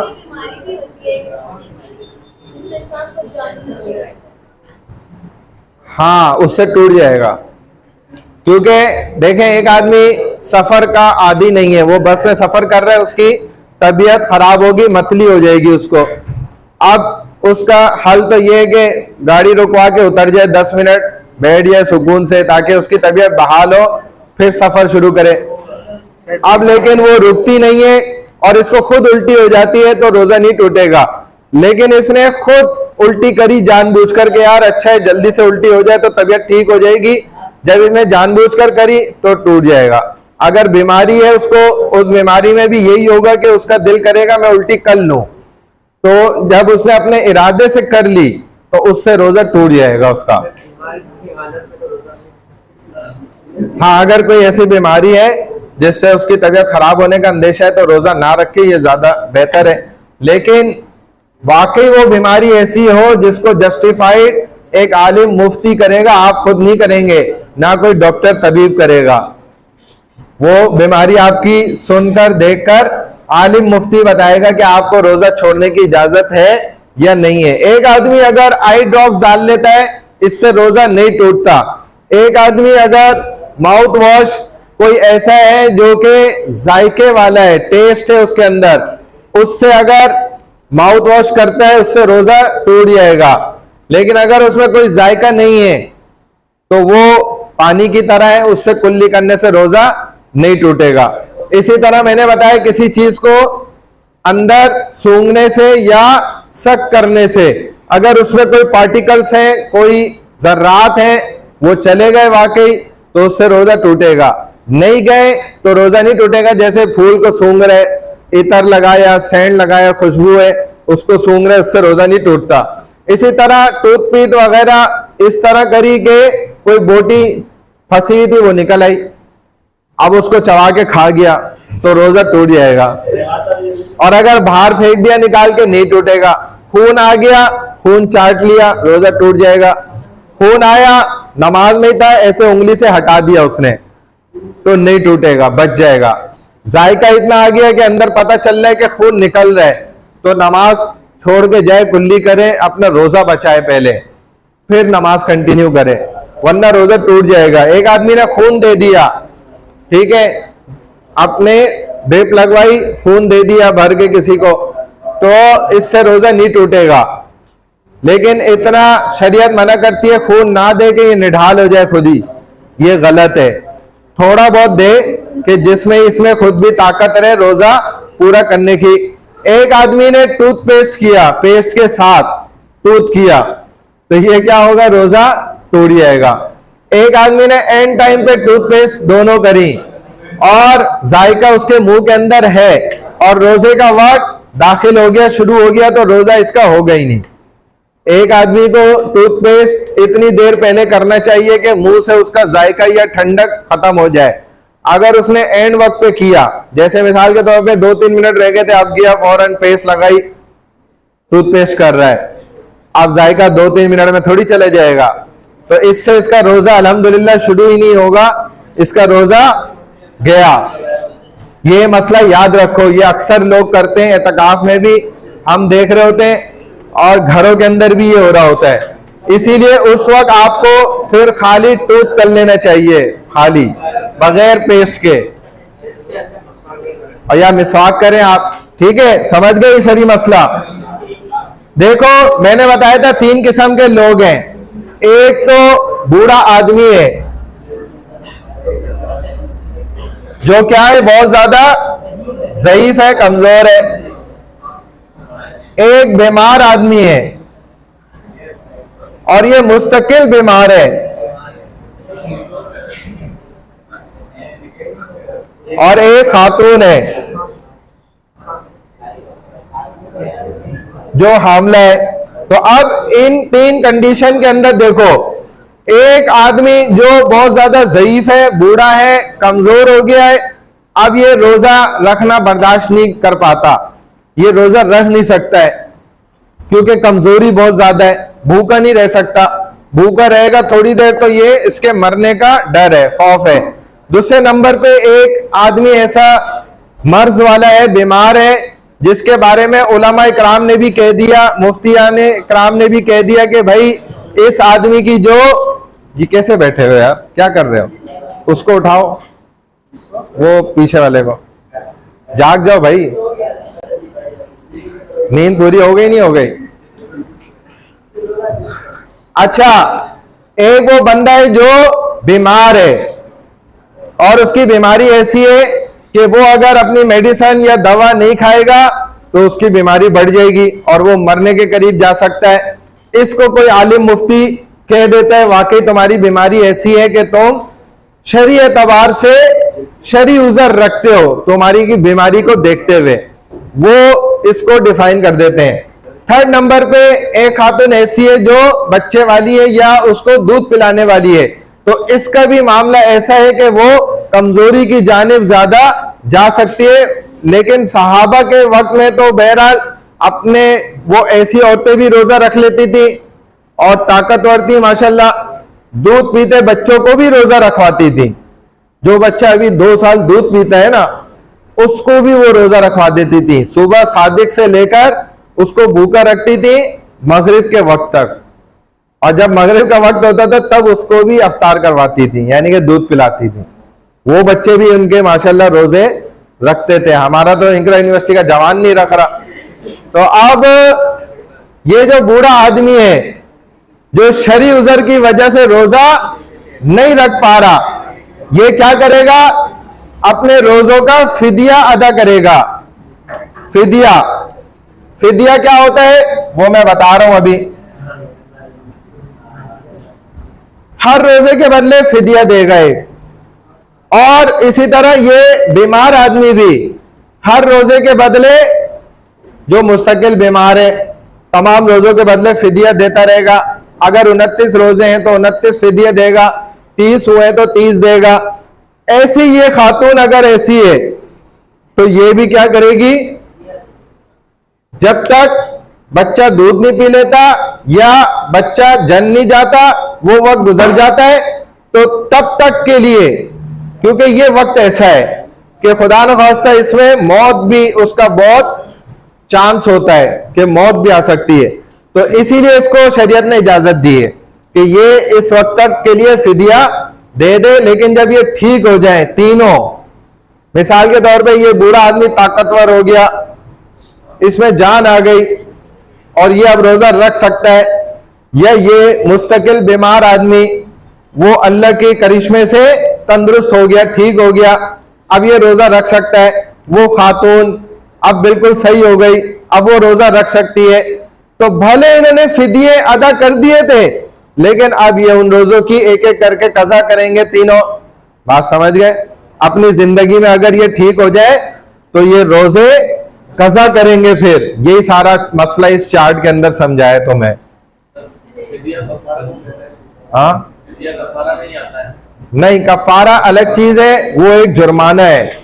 और फिदिया क्या है कि जिसको उलमा ने, मुफ्तियान इकराम ने उस बंदे या बंदी को जस्टिफाई करने के बाद वेरीफाई कर दिया कि भाई ये शरई उज़र के हामिल हैं, ये रोजा छोड़ सकते हैं, इनको शरीयत रोजा रखने का हुक्म नहीं करती है, ये फिर फिदिया दें। फिदिया एक उसका बदल है रोजे का, और कितना होता है ये आगे आ रहा है, कितना फिदिया दे सकते हैं। कफारा मैंने आपको बता दिया था, 3 उसकी रिक्वायरमेंट्स है। पहला बांदी या गुलाम आजाद करे, वरना 60 रोजे रखे या 60 मिस्कीनों को खाना खिलाए। Anyone who leaves out a fast purposely has to give कज़ा एज वेल एज कफारा। ये बात हो गई है। बीमार मुस्तकिल होता है और उसकी डेथ हो जाती है। हाँ, जब एक आदमी बीमार या इन तीनों में से किसी एक की भी का इंतकाल हो गया, मौत हो गई, तो भी उनके जो रोजे रह गए उनका फिदिया अदा कर दिया जाएगा, वो उसका बदल हो जाएगा इंशाल्लाह। उसका फिदिया अगर नहीं दिया हो तो उसकी औलाद देगी। हाँ, उसी के पैसों में से दे दे, वरना अपने पैसों में से दे दें, लेकिन दें जरूर। हाँ, फिदिया आगे मैं बता रहा हूं। हाँ, नहीं, अलग अलग है। कफारा में ये 3 चीजें हैं जो मैंने आपको बताई हैं, जो सूरह मुजादिला 28वां पारा है उसके पहले बिल्कुल स्टार्टिंग में ये आयत है जहां ये तीनों चीजों के बारे में बताया है। ये जो है ये कफारे में अदा होती हैं, जिसने जानबूझकर रोजा तोड़ा है उस पर, ठीक है ना। और फिदिया क्या है, जो हमने ये कंडीशन बताई है, जिनके ऊपर उज़र है वो ये अदा करते हैं। यहां पर वही तमाम अहादीस बयान की गई हैं जो मैंने आपको स्टार्टिंग में बताई हैं। देख लेना कि रोजा अल्लाह के यहाँ बहुत ज्यादा अहमियत का हामिल है। एक आदमी ने एक रोजा छोड़ दिया, वो सारी जिंदगी रोजे रखे, उसका बदल नहीं हो सकता। ये बालिग और तंदुरुस्त और जो मुसाफिर नहीं है उन पर रोजा रखना फर्ज होता है। इसी तरह जो छोटे बच्चे हैं उन पर रोजा फर्ज तो नहीं है, लेकिन उनको आदत डालने के लिए रोजा रखवाना चाहिए, भले थोड़ी देर का हो। इसी तरह ट्रेवलर आदमी है, उसको रोजे की छूट है। अगर उसका सफर आसान है तो रोजा रख सकता है, तो रख ले, उसका रोजा काउंट हो जाएगा। ऐसा नहीं है कि रोजा उसका काउंट नहीं किया जाएगा। कंडीशन भी है ना कि 72 किलोमीटर से ऊपर का सफर है वो हाँ, नहीं है सकता, और उससे नीचे वाला है। बिल्कुल। वो तकरीबन जो है ना 48 मील का सफर है, वो शरी मुसाफिर की मुसाफत के लिए शर्त है।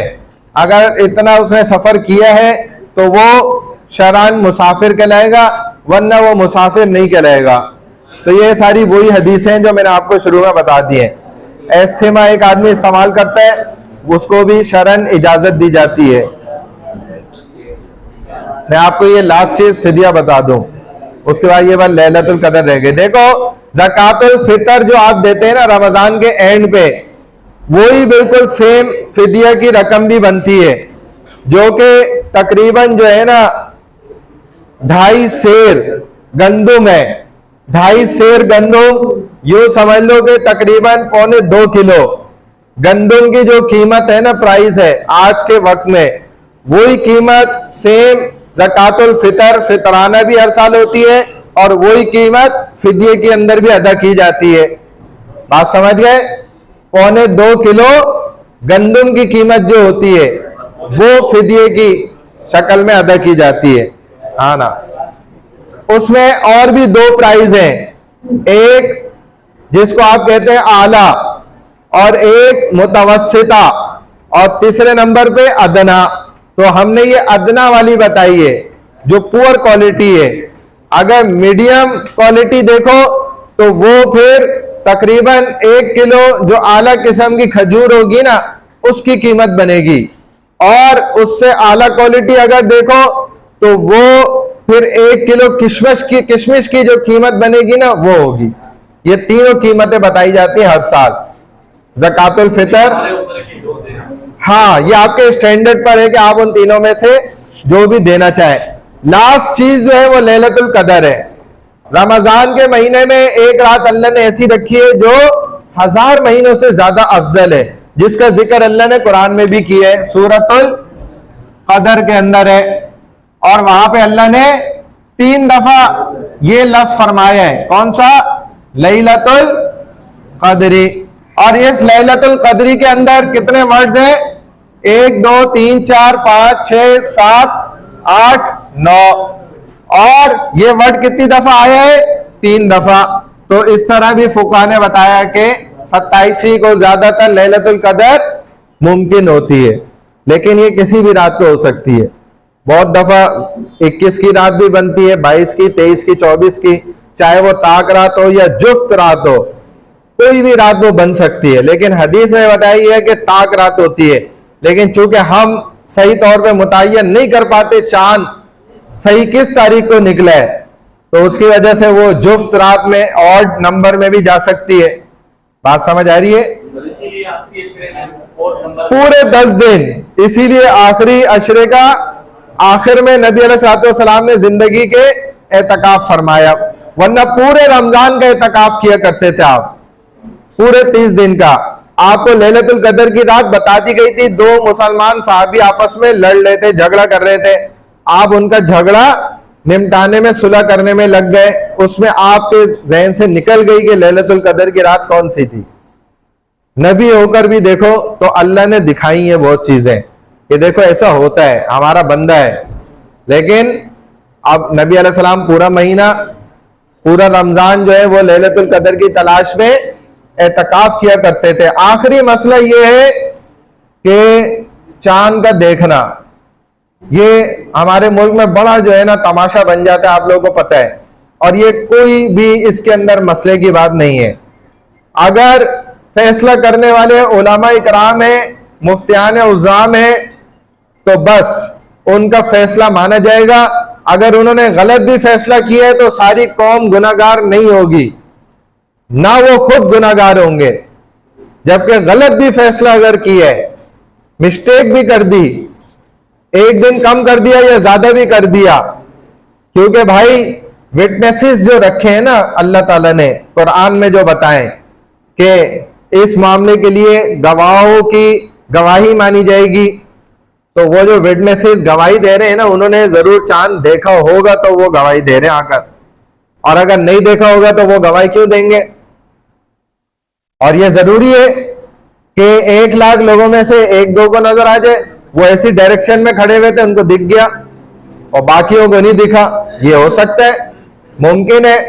तो जब उन्होंने अपनी विटनेस दे दी, गवाही दे दी, तो अब अगर गलत भी फैसला हुआ तब भी कोई गुनाहगार नहीं है, सही फैसला हुआ तो कोई मसला ही नहीं है फिर तो। और इसको लेकर कितना यहाँ पर हमारे मुल्क में, ये बताते हैं। हाँ जी, कौन सा? कोई निकला मुस्तकिल है और उसकी डेथ हो जाती है, उसके लिए निकल गए थे, तो वो उसका जो औलाद होगी वो फिदिया कितना देंगे? फिदिया अभी आज के जमाने के हिसाब से मेरा ख्याल है कि 190 या 200 रुपए कुछ है एक रोजे पर, वही अदा करेगी। तो साल के किसी भी टाइम में दे सकता है। हाँ, साल के किसी भी टाइम में वो दे सकता है। अगर उसी वक्त दे दे रोजे के वक्त तो ज्यादा बेहतर है। बैठ जाओ भाई, बैठ जाओ 2 मिनट। ये सही है यार, ये तो इसका मतलब माइक रखा हुआ है कहीं? कहाँ माइक? तो मुझे नजर ही नहीं आया यहाँ।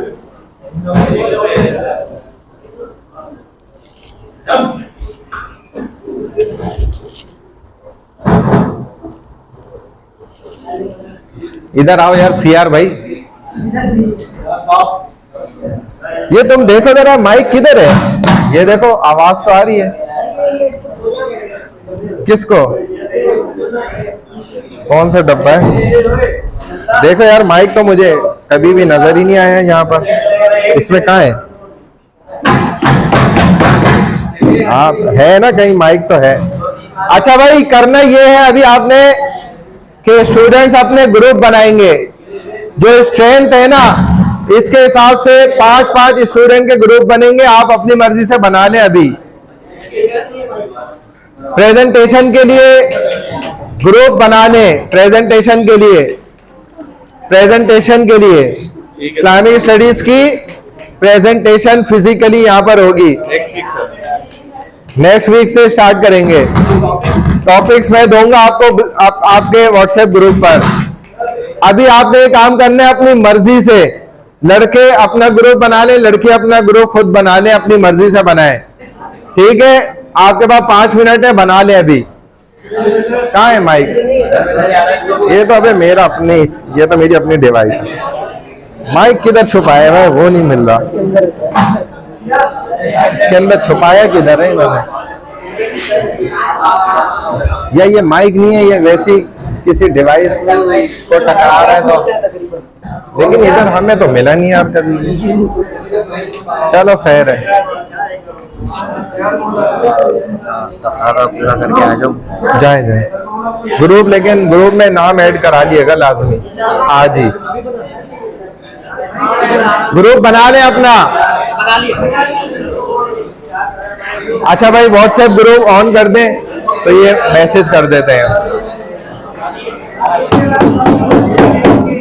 अच्छा भाई, जिनका 5-5 स्टूडेंट्स का ग्रुप बन गया है वो ग्रुप 1, उसके बाद ग्रुप 2, ग्रुप 3 करके ना व्हाट्सएप ग्रुप ऑन हो गया है, वहां पर मैसेज कर दें अपने तमाम मेंबर्स के नाम और जो उनका लीडर है उसका नाम टॉप पे लिख दें। ग्रुप नंबर 1 टॉप लीडर नाम उसका, फिर तमाम बकिया 4 स्टूडेंट्स के नाम। आज कुछ लड़कियां नहीं आई उनकी दिवाली की, तो उन्होंने आपको बताया भी था ना। हाँ, मैंने उनको कहा था एप्लीकेशन दें सबको। तो उनको भी इन्फॉर्म करना पड़ेगा, फिर उनको भी प्रोटेक्ट होगी। कर दें ग्रुप पे मैसेज कि भाई अभी हम ग्रुप बना रहे हैं, अब ग्रुप पर हम उनको शेयर भी कर रहे हैं, जो जिसके साथ ऐड होना चाह रहे हैं ना अपना नाम दे दें। ग्रुप को ऑन भी कर दें, अभी ओपन कर दें, मैसेज कर दें, अपने ग्रुप बना लें, वहां पे टेक्स्ट में लिख लें भाई, एक मैसेज बना के टेक्स्ट में लिख लो अपना ग्रुप। नहीं ना, वो खोल रही है ना, मैंने कहा है खोल लो।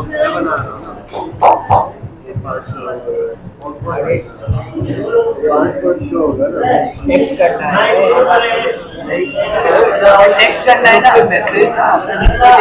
टेक्स्ट करना है, नाम लिखें, ऊपर लिखें ग्रुप नंबर 1, अपने मेंबर्स के नाम लिखें। भाई बैठ जाओ ना, क्या हुआ, जाओ पीछे जाना है तो जाओ।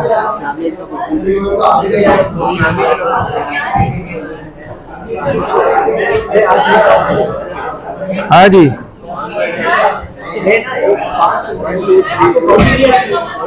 हाँ बना लो, फिर एक और किसी आएंगी ना, कुछ और लड़कियां, उनको ऐड कर लेना किसी एक को। 5 पूरी कर लो तो ज्यादा अच्छा है। अभी जो बन गए तो बना लो, 4 का बना लो।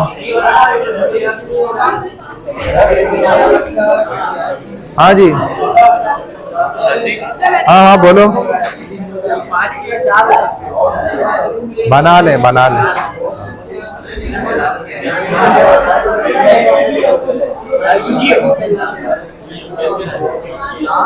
व्हाट्सएप ग्रुप पे भेज दें, जिन जिन के ग्रुप बन गए नाम लिखें, लीडर का नाम ऊपर लिखें, ग्रुप 1 आ जाए तो आगे ग्रुप 2 लिख लें। फिर जो 5 हम साथ देंगे यहाँ पे आके ग्रुप वाइज होगी ना, साथ बताएंगे, लीडर बताएगा चीजें जो क्या मतलब जो स्कैन करेगा लीडर तो उनको हेल्प आउट करेगा ना, स्लाइड्स ऊपर नीचे पीपीटी जो भी बनाई गई होगी उसको जैसे वो स्टार्टिंग लेगा। सर बाद में बताएंगे ना। नहीं, मैं सब अभी बता रहा हूँ, यही है फिर क्लास में टॉपिक्स में दूंगा, ग्रुप को टैग करके टॉपिक दे दूंगा। 5 से ज्यादा ना करें, बस ज्यादा से ज्यादा 5 से कम हो जाए, भले ज्यादा ना।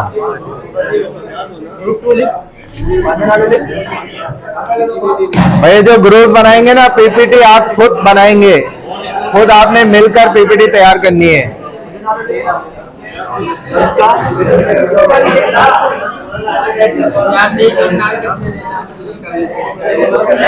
एक पेन देना जरा, पेन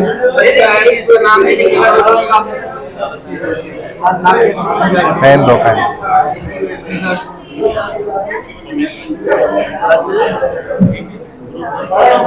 अच्छा भाई, ये सामे खान कौन है? सामे खान, समी खान, हाँ सामे कुमार, बुला के लाओ उसको। बैठ जाओ भाई, 1 मिनट बैठो। सुमित कुमार, सुमित, देखो जिस चीज का मुझे शक था वही हुआ है। सुमित कुमार,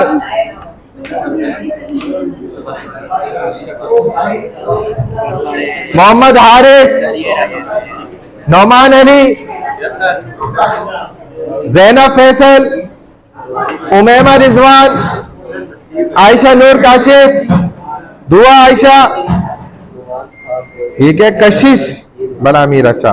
सिमरन देवी, सिमरन काटो क्यों, मैं अब वहां दूंगा नाम। अब ये इन्हीं का मसला होगा, इनके ये खुद बुलाएंगे कि किसने नाम लिखा है यहाँ इनका। राधा अदियानी, राधा अदियानी, सैयद हसन रजा,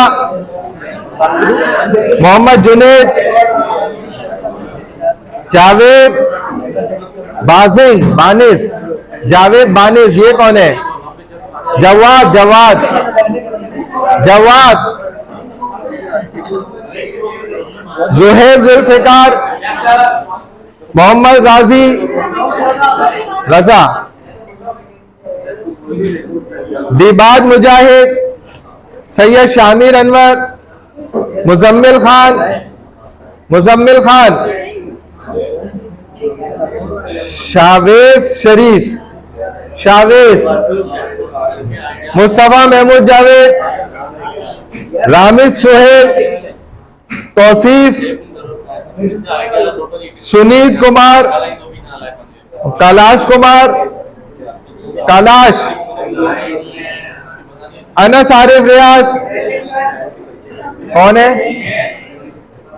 मुआज मुनव्वर, मोहम्मद अनाब शेख, नीलम जमाली, अमान यासीन, सुमैया नासिर, अमीमा कुरैशी, आगा हमजा, खिजर रज़ाक, गयूर अब्बास, वहीन मुराद, सैयद तुराब अली, मुद्दसिर एहसान बाबर, कहाँ है? बुला के लाओ इसको भी, वरना बोलो गैर हाजिरी लग जाएगी, एब्सेंट हो गए। मोहम्मद उजैर, मोहम्मद अलीम, अलीम, अमीर हमजा, मोहम्मद अली रजा, अली अफजल, माविया खान, उसैद खान, मजहर मनियार, मजहर, आगे क्या है? मंजूर, अब्दुल बासित, तंजील रहमान, अब्दुल रहमान, दानियाल इकबाल अंसारी, मोहम्मद हारिस मलिक, मोहम्मद जुहैब शाहिद, मोहम्मद अवेस, मोहम्मद अवेस, मोहम्मद जुहैब, कहाँ है जुहैब? ऐसा तो नहीं है कोई किसी का नाम ना लिया हो बैठा हुआ यहाँ?